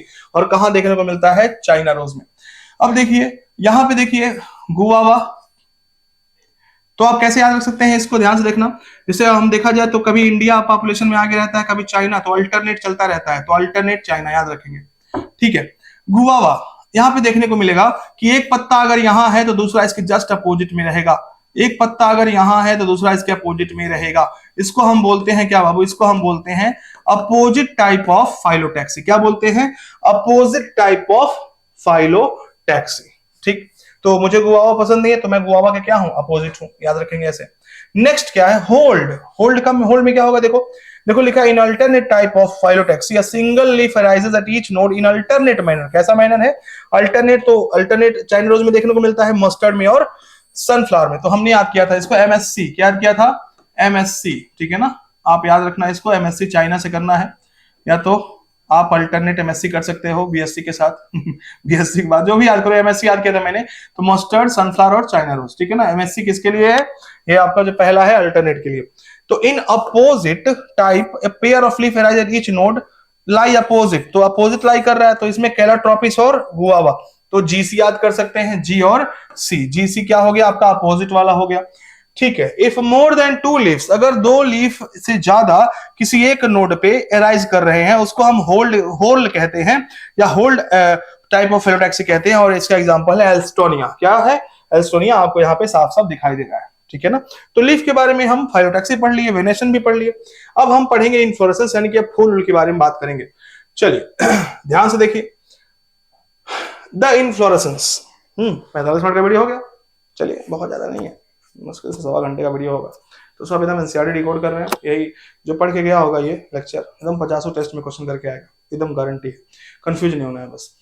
Next, a flower is a modified shoot wherein the shoot apical meristem changes to floral meristem। Very very important. तो फ्लावर का डिफिनेशन मैंने दिया था ना जब मैंने फ्लोरिंग प्लांट पढ़ाया था, रिप्रोडक्शन। तो फ्लावर क्या है? एक मॉडिफाइड शूट है। फ्लावर एक साइट है जहां पर रिप्रोडक्शन होता है, जहां सेक्सुअल रिप्रोडक्शन होता है। कह रहा है कि सूट एपिकल मेरिस्टेम ही आगे बढ़ करके क्या बनाता है? फ्लोरल मेरिस्टेम में, और ये फ्लावर बना देता है। Internodes do not elongate and the axis get condense. जो इंटरनोड है ये फर्दर इलोंगेट नहीं करते, बढ़ते नहीं है, और एक्सिस ही कंडेंस जाता है, वही बना देता है फूल, flower. The apex produce different kind of flower appendages laterally at successive node instead of leaves। तो जो एपेक्स होते हैं वो लीव्स की जगह पे क्या करते हैं? फ्लावर पैदा करते हैं। क्या पैदा करते हैं? वो फ्लावर पैदा करते हैं। When a shoot tip transform into flower, it is always solitary। Very very very important बात कह रहा है, अगर कोई सूट टिप खुद ही फ्लावर में चेंज हो रहा है तो बाबू वो हमेशा सॉलिटरी होगा, अकेले होगा। अरे सीधी सी बात है, ये मान लो सूट है, सूट का टिप है, जब ये फ्लावर बनाएगा तो अकेले ही बनाएगा ना, सूट टिप से तो एक ही फूल निकल सकता है, एक ही टिप है। तो याद रखेंगे इसको कि अगर सूट का टिप कभी फ्लावर में कन्वर्ट होने का सोच लिया तो वो सॉलिटरी होगा, वो अकेला होगा। ठीक है, the arrangement of flowers on the floral axis is termed as inflorescence. तो फ्लावर का जो अरेंजमेंट है फ्लोरल एक्सिस पे, किस तरह से एक्सिस पे, किस तरह स्टेम के एक्सिस पे किस तरह से अरेंज है, जब इस अरेंजमेंट को हम पढ़ते हैं इसको बोलते हैं इन्फ्लोरेसेंस। क्या बोलते हैं? Inflorescence. Depending on whether the apex get develop into flower और कंटिन्यू टू ग्रो। तो डिपेंड करता है कि एपेक्स जो है यानी कि जो उसका एकदम पॉइंट है, जो टिप है, वो कंटिन्यू ग्रो करेगा या फिर टर्मिनेट हो जाएगा फ्लावर में। इसके हिसाब से दो तरह के इन्फ्लोरेसेंस होते हैं। एक है बाबू पहला रेसिमोज और दूसरा साइमोज। रेसिमोज क्या है? In racemose type of inflorescence the main axis continue to grow. ठीक है ना, तो कह रहा है कि जो मेन एक्सिस है वो कंटिन्यू ग्रो करेगा। देखो ये मेन एक्सिस है, ये इसके अगल बगल फ्लावर आ रहा है लेकिन इसके टिप पे नहीं आ रहा है, ये हमेशा ग्रो करता रहेगा, ग्रो करता रहेगा, ग्रो करता रहेगा। तो हमेशा लेटरली फूल आते, फ्लावर आते रहेंगे, लेकिन इसका जो इसका टिप है वो टर्मिनेट नहीं करेगा फ्लावर में। तो आप ऐसे याद कर सकते हैं, रेसिमोज, रेसिमोज रेस कर रहा है, ऊपर बढ़ता जा रहा है, टर्मिनेट नहीं हो रहा है। तो जो main axis continue to grow, ये वर्ड याद रखना, ये स्टेटमेंट याद रखना, main axis continue to grow and do not terminate into flower. Okay, next, in racemose type of inflorescence, the main axis continue to grow, the flower are borne laterally in the acropetal succession। जो flower है वो acropetal succession में grow कर रहे हैं। फिर मैं बता दूं एक्रोपिटल का मतलब क्या है। देखिए ये वाली स्लाइड, एक्रोपिटल है ये वाला। एक्रोपिटल का मतलब क्या है, जो पुराने फ्लावर होंगे, जो नए, मतलब कि मान लो कि अगर हम बात करें 3 महीने की, देखो ध्यान से, 3 महीने, मान लो अगर हम 3 वीक की बात करें, पहला ये फर्स्ट वीक का ये फ्लावर है, ये सेकेंड वीक का फ्लावर है, ठीक है ना, ये थर्ड वीक का फ्लावर है। तो ये थर्ड वीक के फ्लावर से मतलब जो नए फ्लावर है वो ऊपर की तरफ ग्रो करेंगे और जो पुराने फ्लावर है वो नीचे रहेंगे। ठीक उसी का उल्टा होता है बेसिपिटल। बेसिपिटल में जो नए फ्लावर आ रहे हैं वो नीचे की तरफ है, पुराने ऊपर की तरफ है, ठीक है ना, तो इसे बोलते हैं। तो याद रखना, इन्फ्लोरेसेंस की बात कर रहे हैं। तो रेसिमोज में कैसा देखने को मिला है, हमेशा एक्रोपिटल सक्सेशन। और साइमोज में क्या देखने को मिला है, हमेशा बेसिपिटल। तो साइमोज क्या है, cymose type of inflorescence, the main axis terminate into flower, hence is limited in growth. तो ये बेसिकली छोटे होते हैं ऐसे फ्लावर्स, और जो उनका मेन एक्सिस है, देखिए जो मेन एक्सिस है यही ग्रो कर गया। तो जो मेन एक्सिस है बाबू, यही जब ग्रो कर जा रहा है फ्लावर में, तो और लेंथ बढ़ेगा ही नहीं, तो छोटे होंगे ये, समझ। लेटरली यहीं पे देखो मेन एक्सिस ही ग्रो कर गया फ्लावर में, देखो ध्यान से, मेन एक्सिस, ये देखो मेन एक्सिस था ना, ये फ्लावर में ग्रो कर गया। तो इसे हम बोलते हैं क्या, इसे हम क्या बोल रहे हैं, साइमोस टाइप ऑफ इन्फ्लोरेसेंस। तो आपको समझ में आ गया रेसिमोस और साइमोस। चलिए अब हम बात करते हैं द फ्लावर के बारे में।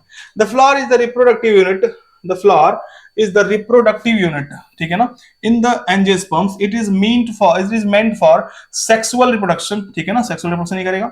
A typical flower has 4 different kind of wall arranged successively on the swollen end of the stalk or pedicle called thalamus or receptacle। very very important, याद रखना।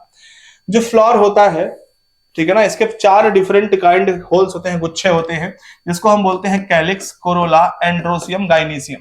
कैलिक्स क्या है, it is a group of sepals, group of sepals. Corolla क्या है, group of petals. Corolla क्या है बाबू, it is group of petals. Androecium क्या है, ग्रुप ऑफ स्टेमन।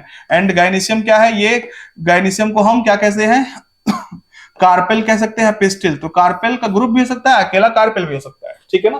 तो ये सारी बातें हो गई। हम कैलिक्स और कोरोला को बोलते हैं एक्सेसरी होल। क्या कहते हैं, एक्सेसरी कहते हैं। एक्सेसरी मतलब कि ये रिप्रोडक्टिव नहीं है, एक्सेसरी है, ठीक है।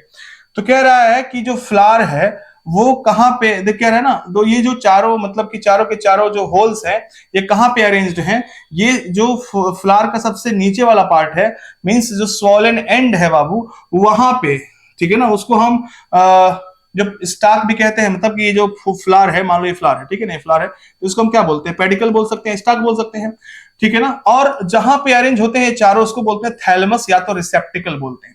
These are calyx, corolla, androsium and gynoecium. Calyx and corolla are accessory organ. Very very important. Calyx, corolla क्या है? Calyx और corolla क्या है? accessory organ है. Which whereas या while androsium and gynoecium are reproductive organs. ठीक है ना? In some flowers like lily. Very very important question. Alert यहाँ पे देखिए ध्यान से.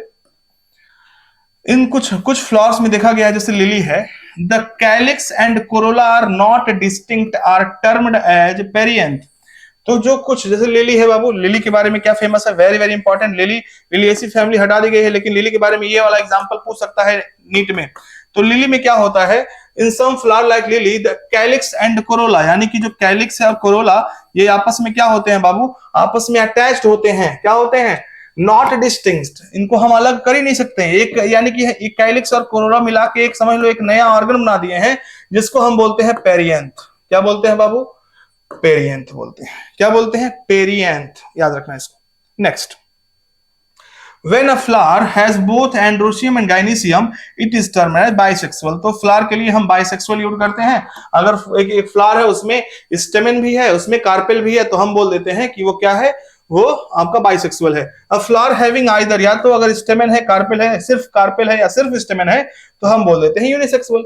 अब बात करते हैं, नेक्स्ट जो क्वेश्चंस बनते हैं सिमेट्री पे। देखिए द फ्लावर में बी एक्टिनोमॉर्फिक यानी कि रेडियल सिमेट्री, जाइगोमॉर्फिक या तो बाइलेटरल। तो एक्टोमॉर्फिक के लिए हम प्लस साइन यूज करते हैं और जाइगोमॉर्फिक के लिए हम परसेंटेज वाला साइन यूज करते हैं।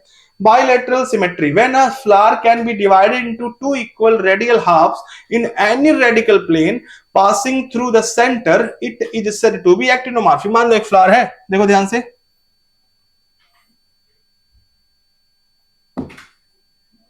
चलो छोटा सा बनाते हैं।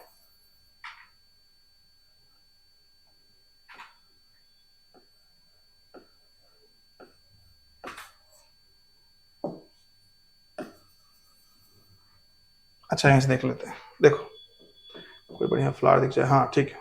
मान लो ऐसा कुछ फ्लावर है, अरेंजमेंट ऐसा है फ्लावर का, ऐसे कुछ, तो बाबू ऐसे हमने काटा तो दो इक्वल हाफ में बटा, कितने हाफ में बटा, टू इक्वल। इसके बाद आप किधर भी काटो, मान लो ऐसे काट रहे हो तो भी दो इक्वल हाफ नहीं, ऐसे काटोगे तो भी दो इक्वल हाफ नहीं। तो अगर सिर्फ एक ही प्लेन ऐसा है कि उसको काटने पे दो इक्वल हाफ में बट गया, तो हम बोलते हैं उसको जाइगोमॉर्फिक, या तो बोलते हैं बाइलेटरल सिमेट्री। क्या बोलते हैं, बाइलेटरल सिमेट्री। अगर इसी में ऐसा होता, ध्यान से देखो, इसी में अगर एक ऐसे, मतलब एक यहाँ पे ऐसा ऐसा एक और प्रेजेंट होता एकदम सेम टू सेम, आप क्या करते, ऐसे काटो या फिर ऐसे काटो, ऐसे काटो, मतलब दो, मतलब या देख रहे हैं ना, एक मतलब कि एक से ज्यादा हमें ऐसा प्लेन मिल रहा है जहां पे हम काटने से उसको इक्वल हाफ में डिवाइड कर सकते हैं। इसको हम बोलते हैं रेडियल सिमेट्री। क्या बोलते हैं, रेडियल सिमेट्री। ठीक, समझ गया ना। जैसे अब अगर नहीं समझ में आ रहा, फिर से मैं एग्जांपल दे देता हूं आपको। फ्लावर तो नहीं मिल रहा है ऐसा कुछ, तो मैं ऐसे ही बता देता हूं। देखिए मान लो ऐसा फ्लावर है, मान लो ऐसा फ्लावर है कोई, तो इसको ऐसे काटा आपने, दो इक्वल हाफ में बटा, ऐसे काटा दो इक्वल हाफ में बटा, ऐसे काटा, ऐसे भी काटा, दो इक्वल हाफ, तो इसको बोलते हैं रेडियल सिमेट्री या तो एक्टिनोमॉर्फिक। लेकिन मान लो फ्लावर तुम्हारा ऐसे है, देखिए ऐसे, तो सिर्फ ये ऐसे काटोगे तो क्या होगा, एक प्लेन है जिसमें दो हाफ में बट गया, और कैसे भी काटो दो हाफ में नहीं बटेगा। तो कह रहा है कि इन सिमेट्री द फ्लावर में भी एक्टिनो, when a flower can be divided into two equal radial halves in any radial, किसी भी रेडियल प्लेन में पास कर रहे हो, एक्टिनोमॉर्फिक कह रहे हैं। एग्जांपल मस्टर्ड, धतूरा चिली है, डीएमसी मैंने याद किया था, एक्टिनोमॉर्फिक डीएमसी, ठीक है ना, DMC. Okay, when it can be divided into two similar halves only in one particular vertical plane, it is called zygomorphic. एक ही प्लेन ऐसा है जिसमें हम दो सिमिलर पार्ट में डिवाइड कर सकते हैं, तो बोलते हैं zygomorphic. Example pea gulmohar bean cassia, very very important. तो गाने के रूप में याद कर सकते हैं, एक्टिनोमॉर्फिक में डीएमसी धतूरा मस्टर्ड चिल्ली, और अगर कोई जाइगोमॉर्फिक तो क्या कहेंगे कि pea gulmohar bean cassia, pea gulmohar bean cassia, क्या बोलेंगे, पी गुलमोहर बीन कैसिया। ठीक है, ओके। अब देखो क्या है, flower is asymmetric if it can not be divided into two similar half any plane, किसी प्लेन से पास कराओ वो कभी नहीं कभी किसी भी पार्ट में मतलब कि टू इक्वल हाफ में कन्वर्ट नहीं होगा, उसको बोलते हैं एग्जांपल में कैना। कौन सा एग्जांपल है, कैना। ठीक है, अब अ फ्लावर में भी ट्राइमेरस, टेट्रामेरस और pentamerous when the floral appendages are in multiple of 3, 4 और 5 रेस्पेक्टिवली। मान लो कोई प्लांट, कोई फ्लावर है जिसके पास 3 अपेंडेजेस हैं, मतलब कैलिक्स 3 है, तो हम क्या बोलेंगे, ट्राइमेरस। 6 है तो क्या बोलेंगे, ट्राइमेरस। 9 है तो भी बोलेंगे ट्राइमेरस। 3 या 3 के मल्टीपल में होना चाहिए। अगर 4 है तो बोलेंगे टेट्रामेरस, 5 है तो बोलेंगे पेंटामेरस, अगर 8 है तो बोलेंगे टेट्रामेरस, क्योंकि 4 के मल्टीपल में है। अगर 10 है तो भी बोलेंगे pentamerous. Flower with bract reduced leaf found at the base of the pedicel are called bracteate, and those without bract, very very important, very very important. ध्यान से, टेक्निकल टर्म्स है ये सब। जैसे कि ब्रैक्ट क्या होता है, कुछ प्लांट्स ऐसे होते हैं जिनके फ्लावर्स जो होते हैं फ्लावर्स के बेस पे, मैंने कहा ना, फ्लावर्स के बेस पे एकदम लीफ जैसा स्ट्रक्चर, रेड्यूस्ड लीफ जैसा स्ट्रक्चर कुछ दिखता है आपको, उसको बोलते हैं ब्रैक्ट। और ऐसे प्लांट को बोलेंगे, ऐसे फ्लावर को बोलेंगे ब्रैक्टेट, और अगर नहीं है तो बोलेंगे ई ब्रैक्टेट। ठीक है ना, बस सिंपल सी बात। चलिए यहां पे देखिए, यहां पे देखो ये क्या है, ओवरी है, ध्यान से देखना। ये क्या है बाबू, ओवरी। कौन री, ओवरी। कौन री बाबू, ओवरी, ओवरी, ओवरी। ठीक है, ध्यान से देखो। अगर क्या है ना, देखिए ओवरी के नीचे से निकला हुआ है, ओवरी के नीचे से सब कुछ निकला हुआ है, मतलब मेल पार्ट भी ओवरी के नीचे से, ये जो कैलिक्स है, कैलिक्स भी ओवरी के नीचे से, कोरोला यानी कि जो पेटल्स है भी ओवरी के नीचे से। इसको बोलते हैं हाइपोगाइनस फ्लावर। कैसा फ्लावर बोलेंगे, हाइपोगाइनस। गाइनस मतलब गाइनीसियम, यानी कि मान लेते हैं ओवरी के बारे में बात कर, गाइनीसियम के नीचे, यानी गाइनीसियम के नीचे से निकला हुआ है सबको, तो इसको हम बोलेंगे हाइपोगाइनस फ्लावर। क्या बोलेंगे, हाइपोगाइनस। तो ऐसे अगर बाबू हाइपोगाइनस यानी गाइनीसियम के नीचे, तो हाइपो मतलब नीचे, हाइपो अगर नीचे है तो हम कह दिए कि बाकी सब नीचे, ओवरी कहां है, ऊपर। तो ऐसे केसेस में जो ओवरी होती है इसको सुपीरियर ओवरी कहते हैं। क्या कहते हैं, सुपीरियर ओवरी। और देखिए नेक्स्ट, देखिए ये वाला डी वाला देखें, यहां पे देखेंगे अगर तो ये जो ओवरी है इसके ऊपर से आपको कोरोला दिख रहा है, इसके ऊपर आपको सिपस दिख रहे हैं, इनके ऊपर आपको एंड्रोशियम दिख रहा है, ऐसे को बोलेंगे एपिगाइनस फ्लावर। क्या बोलेंगे? एपिगाइनस, यानी कि गाइनेसियम के ऊपर सब निकला हुआ है। और यहाँ पे बाबू अब ओवरी नीचे हो गई, जिसको हम बोलेंगे इनफीरियर ओवरी। क्या बोलेंगे? इनफीरियर ओवरी बोलेंगे।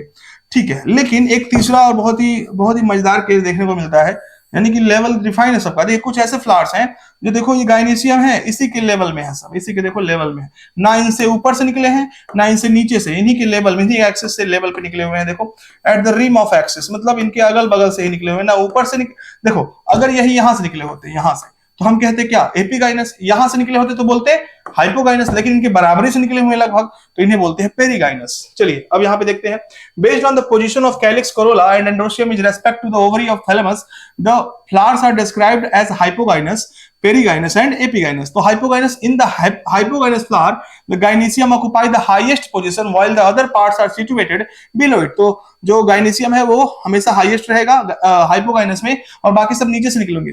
ठीक है ना? और इसको हम क्या बोलते हैं? देखो the ovary in such flower is called superior. Example क्या है?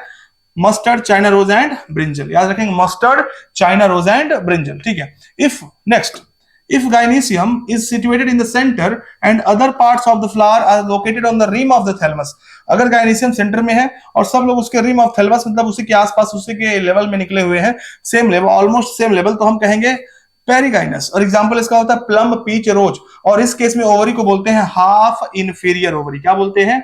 Half inferior. और एग्जांपल इसका है प्लम, पीच, रोज। ठीक है। नेक्स्ट क्या है? In epigynous flower the margin of thalamus grow upward, enclosing the ovary completely and getting fused with it. The other part of flower arises above the ovary. बस ये याद रखो, other part above the ovary, hence the ovary is called inferior. अब ovary नीचे हो गई तो inferior कह दिए। और एग्जांपल देखने को मिलता है गुआवा और कुकुम्बर में। ठीक है ना? एंड द रे फ्लोरेट ऑफ सनफ्लावर, मैंने बताया था कल सनफ्लावर के बारे में। रे फ्लोरेट, जो उसके पीले पीले बड़े बड़े पेटल्स टाइप के दिखते हैं, जो जैसे हम कहते हैं रे फ्लोरेट ऑफ सनफ्लावर। तो 3 एग्जांपल हो गए आपके इंफीरियर के। ठीक है ना? याद रखेंगे इसको। पार्ट ऑफ फ्लावर्स की बात करें तो each flowers, part of flowers, each flowers, देखिए कुछ है नहीं अब। Each flower normally has 4 whorls, calyx, corolla, androecium और गाइनेसियम। ठीक है। कैलिक्स क्या होता है बाबू? It is group of sepals, यानी कि जो फूल होता है उसके बाहर वाले हरे वाले जो पत्ते होते हैं, वो सबसे बाहर वाले, उसको कैलिक्स बोलते हैं। इसको हम टेक्निकल टर्म के लिए यूज करते हैं के। क्या यूज करते हैं? के। अगर ऐसे के है यानी कि सेपल्स जो है आपस में फ्री हैं, लेकिन अगर के ब्रैकेट में डाल दिया तो कहेंगे कि ये क्या है? ये आपके गैमोसिपेलस। इसे बोलते हैं पॉलीसिपेलस, यानी कि सेपल फ्री है, पॉलीसिपेलस बोलेंगे। और अगर ऐसे ब्रैकेट में है तो बोलेंगे गैमोसिपेलस। क्या बोलेंगे? गैमोसिपेलस, यानी कि सेपल आपस में फ्यूज है। The calyx is the outer most whorl of the flower and the member are called sepal. जो सबसे आउटर मोस्ट है वो क्या है? सेपल है। जनरली सेपल्स क्या होते हैं? ग्रीन होते हैं, लीफ लाइक होते हैं, और फ्लावर को प्रोटेक्ट करते हैं बड स्टेज में, जब वो बड स्टेज में होता है तब, नहीं तो बाद में झड़ जाते हैं वो। द कैलिक्स में भी गैमोसिपेलस। कैलिक्स क्या होते हैं? गैमोसिपेलस, यानी कि सेपल्स यूनाइटेड होंगे, या तो पॉलीसिपेलस। तो अगर गैमोसिपेलस, अगर गैमोसिपेलस है तो हम क्या लिखेंगे? के, ऐसे लिखेंगे। और अगर बाबू पॉलीसिपेलस तो बोलेंगे के, कुछ नहीं लिखेंगे, उसको ब्रैकेट नहीं डालेंगे। ठीक है। अब आता है कोरोला। ध्यान से देखें, कोरोना नहीं, कोरोला है ये। क्या है ये? ध्यान समझना इसको। देखिए कोई भी बकवास नहीं बीच में, बस सिर्फ पढ़ाई चल रही है यहाँ पे और कुछ नहीं। बस आप मान लीजिए अगर 1.5 घंटे का वीडियो बनता है तो आप उसे 2 की स्पीड में देखेंगे। अभी मैं स्लो पढ़ा रहा हूँ अब, ताकि क्योंकि बच्चे कहा था कि सर थोड़ा स्लो पढ़ाइएगा, तो आप लोग इसे 45 मिनट में निपटा सकते हैं। 45 मिनट या 40 मिनट निपटा सकते हैं, कोई दिक्कत नहीं है। तो आप लोग जब चैप्टर पढ़ते हैं साथ में लेके वीडियो बैठा करिए, बहुत ज्यादा इंपॉर्टेंट होने वाला है। और ये आप बात नीट के बाद रियलाइज करोगे कि जब आपका बायोलॉजी में नंबर कम आएगा। तो अगर अभी ये बात मान लो, ठीक है, अगर ये बात मान लेते हो तो बाबू एकदम मतलब श्योर सर्टेन है, अगर आप पढ़ने वाले बच्चे हो, अगर आप चाह रहे हो कि 350, 355, 360 आए तो यहीं से आएगा और कहीं से नहीं आएगा। चलिए, corolla is composed of petals. Petals are usually brightly coloured to attract insect. तो कोरोला जो होते हैं बाबू कलरफुल पार्ट होता है किसी भी फ्लावर का। पेटल्स जो होता है लाइक कैलिक्स, कोरोला में भी आल्सो भी, अगर बाबू ये जो पेटल्स हैं अगर यूनाइटेड है, चिपके हुए हैं, तो इन्हें हम बोलते हैं गैमोपेटलस। और अगर ये फ्री है तो बोलेंगे polypetalous. The shape and colour of Corolla very greatly in plant. ठीक है ना? ये शेप और इनका साइज, कलर, ये सब वेरी कर सकता है प्लांट टू प्लांट। कोरोला में भी tubular, bell shape, very very important. ठीक है ना? कोरोला क्या क्या हो सकते हैं? ये ट्यूबुलर भी हो सकते हैं, बेल शेप होते हैं, घंटी के शेप का, फनल कुप्पी के शेप का हो सकता है, व्हील यानी पहिए के शेप का भी हो सकते हैं। तो कोरोला के लिए हम यूज करते हैं क्या, आपको पता है सी। जैसे कि क्या है ना, जब हम फ्लोरल फॉर्मूला लिखेंगे तो लिखते हैं के सी ए जी। तो के मतलब होता है कैलिक्स, सी मतलब होता है कोरोला, ए मतलब होता है एंड्रोसियम, जी मतलब होता है गाइनीसियम, ठीक है ना। और अगर लिखते हैं पी ए जी कहीं कहीं तो पी मतलब होता है क्या, पेरिएंथ, जैसे आपने लिली में देखा था, ठीक है ना। तो कोरोला के लिए हम यूज करेंगे क्या, हम कोरोला के लिए यूज करेंगे बाबू सी। तो अगर सी हमने ऐसे लिखा है तो उसका मतलब होता है क्या, इसका मतलब होता है पॉलीपिटेलस। क्या मतलब होता है, यानी कि फ्री है सब। लेकिन अगर सी को ब्रैकेट में कर दिया तो इसका मतलब होता है गैमोपिटेलस, ठीक है ना, याद रखेंगे इसको। एस्टिवेशन की बात कर लें, the mode of arrangement of sepals और petals in floral bud with respect to the other member of the same whorl is known as the aestivation. मतलब सेपल्स और पेटल्स को किस तरह अरेंज किया गया है उसको हम बोलते हैं एस्टिवेशन। क्या बोलते हैं, aestivation. The main type of aestivation, valvate, twisted, imbricate, vexillary, ये चार तरह के आपको देखने को मिलेंगे। देख लेते हैं क्या है ये। तो आपको यहाँ एक फिगर दिया हुआ है, देख लेते हैं इसको। ये पेडिकल है, मैंने बताया बाबू, क्या बोलते हैं इसको, पेडिकल स्टाक बोल सकते हैं। ये जो हरा हरा दिख रहा है आपको कैलिक्स है। ये जो पत्ता है बाबू, जो पत्ता इन द सेंस में जो हम कहते हैं ना कि फूल का पत्ता है मतलब कि वो क्या है, एक्चुअल में कोरोला है। ये गाइनेशियम है। ये वाला पार्ट देखिए क्या है, ध्यान से देखें ये गाइनेशियम है, कह सकते हैं ये वाला पार्ट गाइनेशियम है। इसमें यहाँ पे आपको क्या दिखेगा, यहाँ पे स्टिग्मा दिखेगा, ये स्टाइल दिखेगा, इस ओवरी दिखेगा।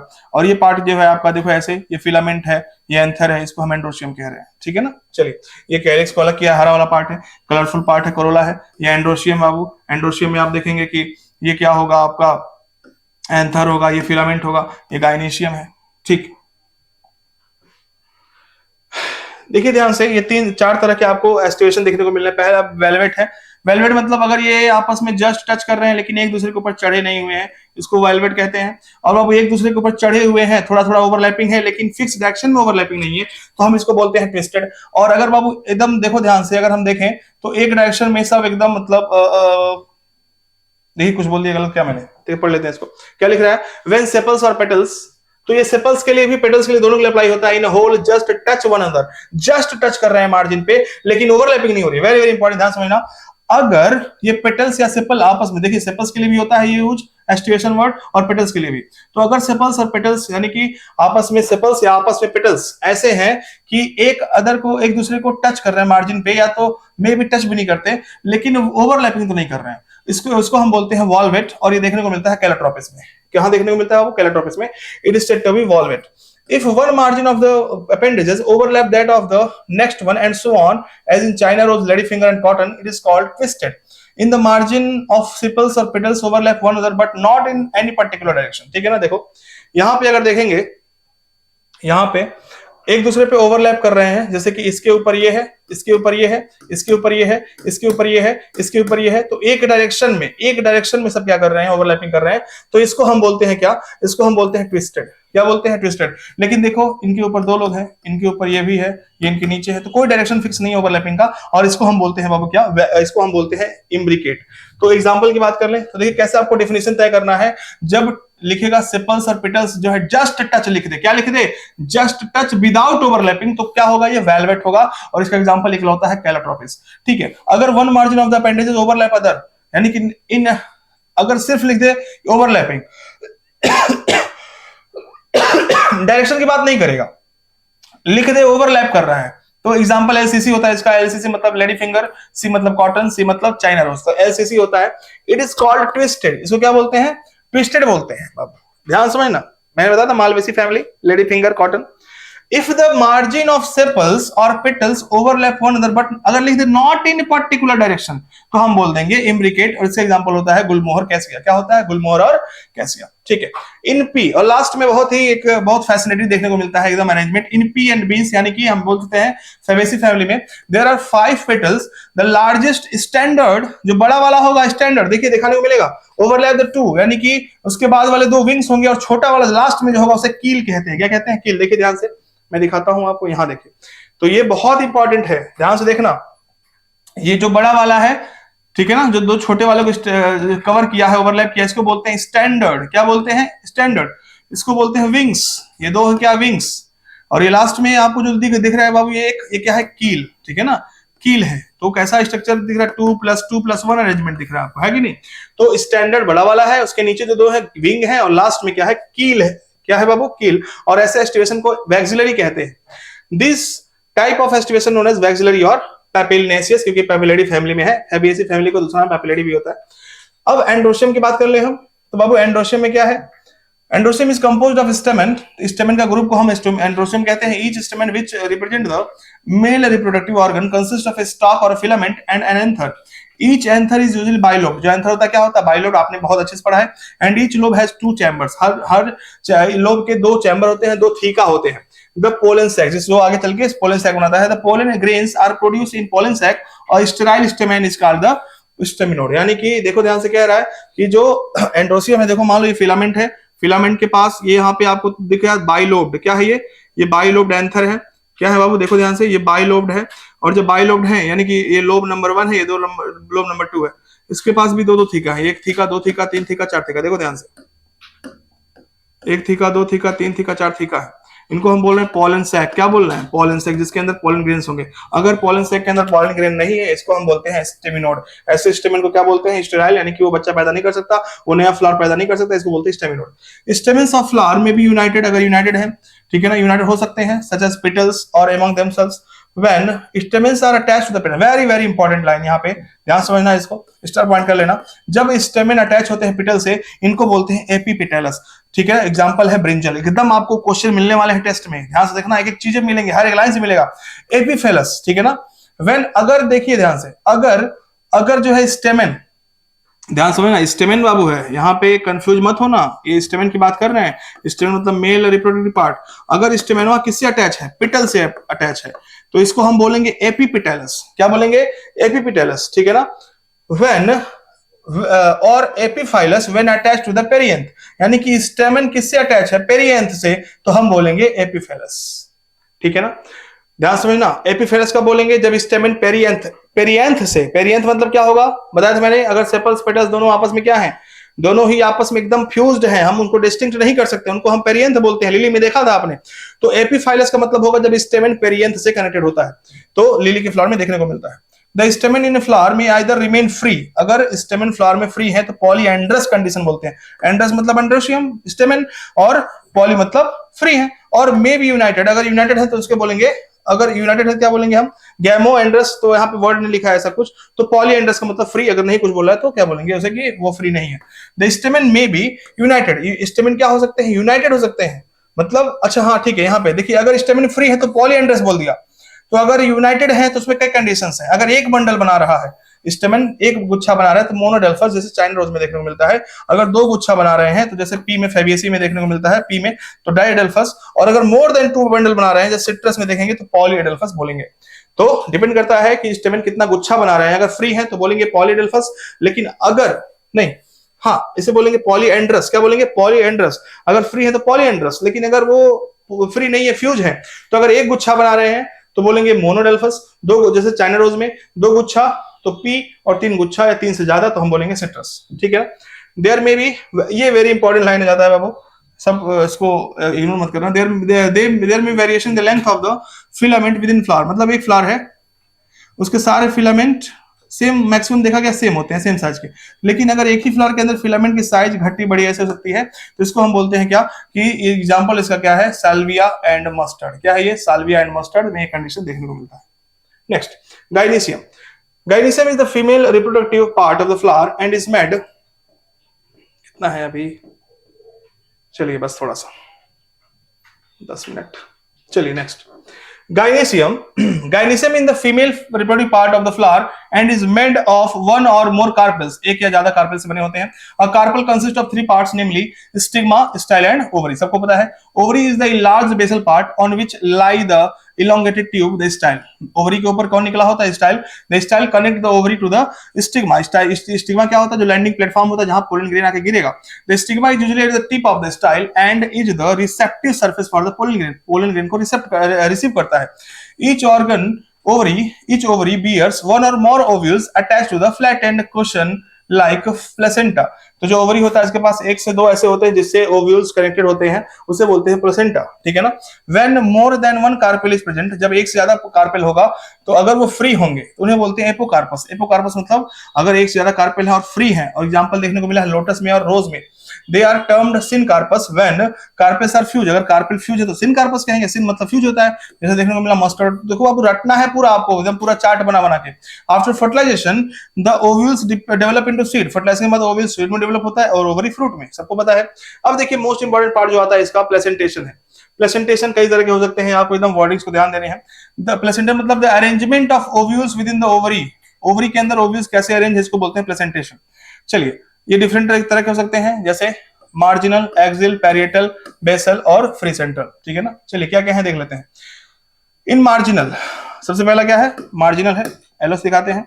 Marginal placentation in the placenta form a ridge along with the ventral suture of the, अगर ventral suture लिख के आ जाए of the ovary and the ovules are born on this ridge, इस ridge form two row as in P, तो P में देखे थे ना मार्जिनल, यार एकदम P है ऐसे, इसमें ऐसे ऐसे मार्जिनल पे है, तो जहां पे मार्जिनल लिख दे मतलब जहां पे वेंट्रल फ्यूचर लिख दे, जहां पे आपको लिख दे कि टू रोज बना रहे हैं, इसको हम बोलते हैं, मतलब इसको बोलते हैं क्या, मार्जिनल प्रेजेंटेशन। नेक्स्ट क्या है, नेक्स्ट क्या है, when the placenta is axial and the ovules are attached to the each multilocular ovary, the placentation is the said to be axial। देखिए axial क्या है, यहाँ पे देखें, देखिए मल्टीलॉक्यूलर ओवरी में देखो लॉक्यूल बन गए हैं, एक दो तीन, मतलब डिफरेंट डिफरेंट कैविटी, और जो ओव्यूल्स हैं वो एकदम एक्सिस पे हैं, एक्सियल, देखो एक्सियल ना पॉइंट है सब, इसको बोलते हैं एक्सियल। तो एक्सियल प्लासेंटेशन में देखो यहाँ पे भी एक्सिस पे है, लेकिन यहाँ पे बाबू यहाँ पे कोई भी सेप्टा नहीं बना है, कोई भी लॉक्यूल नहीं बना है, यहाँ पे सिंगल है एकदम। यहाँ पे देखो कई सारे सेप्टा है, कई सारे मतलब लॉक्यूल है, कई सारी कैविटी है। तो अगर लिख दे कि एक्सिस पे है और साथ में मल्टी लॉक्यूलर ओवरी है तो समझ जाना एक्सियल प्रेजेंटेशन है। कैसा प्रेजेंटेशन है, एक्सियल। एग्जांपल है China rose, tomato and lemon. In parietal presentation, अगर पैरिएटल प्रेजेंटेशन की बात करें, पैरिएटल का मतलब किनारा होता है, तो अगर बाबू किनारे, वॉल के किनारे यहाँ पे ओव्यूल्स प्रेजेंट है, इसको हम बोलते हैं पैरिएटल प्रेजेंटेशन, ठीक है ना, याद रखेंगे। तो in parietal presentation the ovules develop on the inner wall of the ovary or the peripheral part, P for peripheral, P for parietal. Ovary is one chambered but it becomes two chambered to the formation due to formation of false septum, example mustard and argemone. तो बाबू ये जो parietal है, very important, जो parietal है इसमें false septa बाद में बन जाता है, और फाल्स सेप्टम अगर कहेगा कहां बनता है तो कहेंगे कौन से वाले में, पैरिएटल वाले प्लेसेंटेशन में। कौन से वाले में, पैरिएटल वाले प्लेसेंटेशन में, ठीक है ना। एग्जांपल मस्टर्ड और आर्गीमोन, ठीक। इसके बाद आता है फ्री सेंट्रल। देखिए फ्री सेंट्रल मतलब इसमें कोई भी सेंट्रल एक्सिस पे प्रेजेंट होगा, इसमें भी है, लेकिन इसको एक्सियल बोलते हैं, इसको फ्री सेंट्रल। क्यों, क्योंकि बाबू ये जो एक्सियल है इसमें क्या बन जा रहा है, मल्टीलॉक्यूलर, यहाँ पे सिंगल है एकदम, मतलब वो कैविटी कोई एक ही कैविटी है बस। तो when the ovules are born on central axis and septa are absent, very very important। तो एक्सियल और फ्री सेंटर, एक्सियल में फ्री सेंट्रल में दिक्कत यही है, बस यही अंतर है कि ये भी एक्सिस पे है, ये भी एक्सिस पे है, लेकिन फ्री सेंट्रल क्यों, क्योंकि यहाँ पे कोई, यहाँ पे तीन सेप्टा, आपको सेप्टा दिख रहा है, दीवाल दिख रहा है, यहाँ पे मल्टीलॉक्यूलर ओवरी है, लेकिन यहाँ पे कोई सेप्टा नहीं है, तो वहां पे septa are absent as in dianthus and primrose. The placentation is called free central, इसी को फ्री सेंट्रल कहते हैं, ठीक है, याद रखेंगे इसको। नेक्स्ट क्या है, in basal placentation the placenta develops at the base of ovary, ovary के एकदम बेस पे, and a single ovule is attached to it as in the sunflower and marigold. तो सनफ्लावर और मैरीगोल्ड में देखा गया कि ओवरी के बेस पे प्लेसेंटा एकदम प्रेजेंट है, और इसे बोल दिया बेसल। क्या बोल दिया, बेसल, ठीक है। नेक्स्ट आता है fruit Babu. The fruit is a characteristic feature of the flowering plants. It is a mature और ripened ovary developed after fertilization, ठीक है ना। तो ये पका हुआ ओवरी कह सकते हैं इसको। If a fruit is found without fertilisation, इसको हम बोलते हैं parthenocarpic fruit.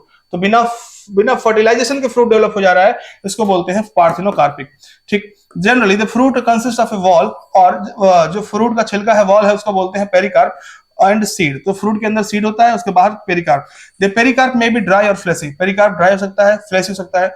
When pericarp is thick and fleshy, it is differentiate into the outer epicarp, the middle mesocarp and the inner endocarp. अगर पेरिकार्प थिक है, pericarp अगर thick है तो ये डिफरेंशिएट होता है, बाहर वाला जो होगा इसका हिस्सा एपिकार्प कहेंगे। तो पेरिकार्प के तीन हिस्से हो गए, बाहर वाला एपिकार्प हो गया, बीच वाला मेसोकार्प हो गया, और अंदर वाला एंडोकार्प हो गया, ठीक है। जैसे अभी दिखाएंगे आगे हम आपको। In mango and coconut the fruit is known as drupe, याद रखना तो फ्रूट कई तरह का हो सकता है, उसमें एक होता है ड्रूप। ड्रूप में क्या होता है, जैसे आपके एग्जांपल है फ्रूट के ड्रूप के कोकोनट और mango, they develop from monocarpellary superior ovary. तो ये सुपीरियर मोनोकार्पेलरी ओवरी से पैदा हुए हैं, ये वन सीडेड सिंगल सीडेड होते हैं। In mango the pericarp is well differentiated. देखो आप हम समझाने वाले हैं आपको। पेरिकार्प में मैंने कहा जो पेरिकार्प होता है अगर वो थिक है तो जो बाहर वाला हिस्सा होगा उसको एपिकार्प कहेंगे, जो बीच वाला होगा मेसोकार्प कहेंगे, और जो अंदर वाला स्टोनी वाला हिस्सा होगा इसे बोलेंगे एंडोकार्प। यहाँ पे भी देखो ये जो व्हाइट वाला पार्ट है ये सीड है, क्या है ये सीड है, जिसको बाद में देखेंगे हम एंडोस्पर्म कहते हैं, ये सीड है। और देखो ये यहाँ पे एपिकार्प नहीं, जो जैसे कि आप नारियल पीने आते हो, जब आप अगर नारियल का पानी पीने जा रहे हो तो जो हरा वाला हिस्सा है वो क्या है, एपिकार्प है। वो क्या है बाबू, एपिकार्प है। उसके बाद जब हम अगर हम आप नारियल फोड़ने आते हो मंदिर पे तो जो स्टोनी पार्ट होता है बाबू, ये देखो ध्यान से, जो ये पार्ट है जो बाहर का फाइब्रस पार्ट है उसको मेसोकार्प कहते हैं। और इसके अंदर जस्ट ये वाला पार्ट देखो, ये जो अंदर ये वाला पार्ट है, ये वाला, ये इसको एंडोकार्प कहते हैं। ठीक, याद रखना इसको। तो पार्ट ऑफ फ्रूट हो गया आउटर थिन एपिकार्प और मिडिल फ्लेसी। कह रहा है क्या, फिर से पढ़ लेते हैं इसको। In mango, the pericarp is well differentiated into an outer thin epicarp, a middle fleshy edible mesocarp, and an inner stony hard। ऐसे आपको fill in the blank पूछ सकता है। ठीक है, तो mesocarp क्या होता है, फाइब्रस होता है कोकोनट में। ठीक है, the seed के बारे में बात करें, the ovules after fertilization develop into seed। सब बातें हो चुकी हैं पिछले लेक्चर्स में। ठीक है, इसलिए थोड़ा तेज पढ़ा रहे हैं, आप जाके सर्च कर सकते हैं क्या कि sexual reproduction flowering plant by AD sir, अपने आप आ जाएगा यूट्यूब पे। Seed coat and embryo, the embryo is made up of a radicle. तो एम्ब्रियो रेडिकल का बना होता है, एम्ब्रियोनल एक्सिस होता है, और क्या होता है इसमें, टू कॉटिलेडन्स होते हैं। देखो ये एम्ब्रियो है, यहाँ पे एम्ब्रियोनल एक्सिस है, दो कॉटिलेडन्स है, नीचे रेडिकल है, ऊपर क्या है, प्लूम्यूल है। ठीक है, structure of dicot seed. Dicot seed का स्ट्रक्चर देखते हैं। The outer most covering of a seed, the outer most covering of a seed is the seed coat. सबसे सीड कोट जो होता है सीड की कवरिंग होती है। The seed coat has two layers, the outer बाहर का लेयर टेस्टा होता है और अंदर का लेयर टेगमेन होता है। The hilum is a scar on the seed coat, एक स्क्रैच प्रेजेंट होता है एक छोटा सा सीड कोट पे, through which developing seed were attached to the fruit. उसी से जो डेवलपिंग सीड है फ्रूट से अटैच होते हैं। Above the hilum is a small pore called the micropyle. सब पढ़ चुके हैं आप, ठीक है ना। Within the seed coat is the embryo consisting of an embryonal axis. Seed coat में ही एम्ब्रियो होता है, एम्ब्रियो में एम्ब्रियोनल एक्सिस होता है, and two cotyledons. The cotyledons are often fleshy. Cotyledons क्या होते हैं, फ्लेसी होते हैं, क्योंकि रिजर्व फूड मटेरियल कलेक्ट करते हैं। At the two end of the embryonal axis are present the radical and plumule. नीचे रेडिकल होता है, ऊपर प्लूम्यूल होता है। In some seed such as castor, the endosperm formed as a result of double fertilization is a food storing tissue and called endospermic seed. ठीक है ना, कुछ ऐसे होते हैं बाबू जो फूड स्टोरिंग, जैसे कि कुछ, जैसे मैंने कहा था नॉन एंडोस्पर्मिक सीड होते हैं, एंडोस्पर्मिक होते हैं। अगर एंडोस्पर्म है तो एंडोस्पर्मिक कहेंगे, नहीं है तो नॉन एंडोस्पर्मिक कहेंगे। ठीक है, in plant such as bean, gram and pea, the endosperm is not present in mature. तो मैंने आपको ट्रिक बताया था, फिर से बताता हूं। अगर लिख लो बस यहीं पे, नो पबजी, क्या लिखेंगे, नो पबजी। तो पबजी में पी यू एफ जी मत लिखना, पी ओ बी जी लिखना। तो नो मतलब नॉन एंडोस्पर्मिक, पी मतलब पी, ओ मतलब ऑर्किड, बी मतलब बीन, जी मतलब ग्राउंड नट। ये चारों बाबू क्या है, नॉन एंडोस्पर्मिक है। बाबू याद रखना, सारे क्वेश्चन ना हो जाए तो मेरा नाम बदल देना। तो ठीक है ना, सारे क्वेश्चन हो जाएंगे इसमें नो पबजी वाले से। तो नो मतलब नॉन एंडोस्पर्मिक, पूछ दिया इसमें नॉन एंडोस्पर्मिक कौन है, तो बस ये चारों याद रखो। ऐसा नहीं कि बस चारों हैं, बहुत सारे हैं, लेकिन चारों बेसिकली पूछा जाता है। तो ये चारों नॉन एंडोस्पर्मिक है, बाकी सब एंडोस्पर्मिक है। ट्रिक है, याद रखना, नो पबजी। ठीक है, structure of monocot seed. Generally monocot seeds are endospermic, but generally तो मोनोकॉट जो होते हैं वो एंडोस्पर्मिक होते हैं, डाइकॉट नॉन एंडोस्पर्मिक होते हैं, but some as in orchid are non endospermic. तो ऑर्किड देखो आ गया ना, तो मोनोकॉट क्या होते हैं, नॉन एंडोस्पर्मिक। लेकिन जो नो पबजी मैंने बताया, नो मतलब एन फॉर नो मतलब non endospermic, PUBG P O, P मतलब आपका पी हो गया, ओ मतलब ऑर्किड, ऑर्किड यानी कि ऑर्किड मोनोकॉट होते हुए भी क्या है, नॉन एंडोस्पर्मिक है। एक्सेप्शन आ गया, उसमें एक्सेप्शन भी आ गया, देखा ना, छोटा सा ट्रिक, बहुत अच्छा ट्रिक है वो। चलिए हो गया था क्या ये। Next, in the seed of cereals such as maize, the seed coat is membranous. तो मोनोकॉट के बारे में बात करें, जैसे मेज हुआ, इनका सीड कोट क्या होता है, मेम्ब्रेनस होता है और ये फ्यूज होता है। Very very important. तो मोनोकॉट जो होते हैं इनका सीड बाबू क्या होता है, इनका सीड जो होता है फ्यूज होता है किससे, फ्रूट के वॉल से, पेरिकार्प से। The endosperm is bulky, endosperm bulky होगा क्योंकि स्टोर फूड करता है। The outer covering of endosperm separate the embryo by a proteinaceous layer called aleurone layer. तो जो आउटर कवरिंग है एंडोस्पर्म का, ये एम्ब्रियो को सेपरेट करता है प्रोटीनेशियस लेयर का, और इसे हम कहते हैं एल्यूरॉन लेयर। ठीक है ना, देखिए ध्यान से, जो ये जो आपको दिख रहा है, देखिए, अरे ये क्या आ गया, हाँ देखें, ये आपको देखो बाबू दिख रहा है मोनोकॉट का सीड, है ना। तो जनरली सीड में क्या होता है, जो डाइकॉट होता है उसमें सीड कोट होता है, बस fruit wall, seed coat, pericarp, जो भी कहें। इसके नीचे अगर ये मोनोकॉट है, इसमें एक होता है प्रोटीन का लेयर, ये वाला पार्ट, देखिए ध्यान से, इसको हम बोलते हैं एल्यूरॉन लेयर। क्या बोलते हैं, तो ये टेस्ट में मिल सकता है, हिंट में मिल सकता है आपको, इसको अच्छे से लेवल करना आना चाहिए। ये एंडोस्पर्म है, ठीक है। ये क्या है बाबू, कॉटिलेडन। अगर मोनोकॉट है, अगर बाबू मोनोकॉट ग्रास फैमिली वाली है, तो उसमें कॉटिलेडन को हम स्क्यूटेलम कहते हैं। क्या कहते हैं, स्क्यूटेलम। ये प्लूम्यूल वाला पार्ट है, और प्लूम्यूल को एक कवर प्रोवाइड करता है, एक सीध जिसे बोलते हैं कोलियोप्टाइल, और जो रेडिकल को कवर करता है उसको बोलते हैं coleorhiza. R for radical, R for rhiza, याद रखना इसको, ठीक। यहाँ पे देखिए ये एम्ब्रियो है, ये एंडोस्पर्म है, तो ये दिखाने को आपको देखने को ये मिल रहा है पूरा, ये उसका कवरिंग हुआ, एल्यूरॉन लेयर होगा, ये सब होगा। चलिए, एल्यूरॉन लेयर प्रोटीन का लेयर होता है जो मोनोकॉट में पाया जाता है। The embryo is small and situated on a groove at one end of the endosperm. तो एंडोस्पर्म के एक ग्रूव, एक गड्ढे में किनारे प्रेजेंट होता है। It consist of one large and shield shaped cotyledon known as scutellum as a shoot axis with a plumule and radicle. The plumule and radicle are enclosed in sheath which are called coleoptile, बता दिया मैंने, ठीक है। अब देखिए, इसके बारे में हमने बात किया था सब कुछ, सब इसके लिए मैंने आपका नया वीडियो बना दिया है पुराना, तो ये चैप्टर यहीं पे खत्म होता है। जो फैमिलीज का है आपको अलग से मिल जाएगा, ठीक है। क्लास है मेरी 12 बजे, इसलिए मैंने लास्ट में थोड़ा जल्दी बोला था। आप इसे 0.5 इंटू करके सुन सकते हैं, बहुत ही अच्छे से मैंने बताया है। इसके अलावा कुछ नहीं आना नीट में ना टेस्ट में, और जो टेस्ट देने जाएंगे देकर के 50 का 50 करके आएंगे, पक्का वादा है, ठीक है ना। मिलते हैं नेक्स्ट वीडियो में, थैंक यू।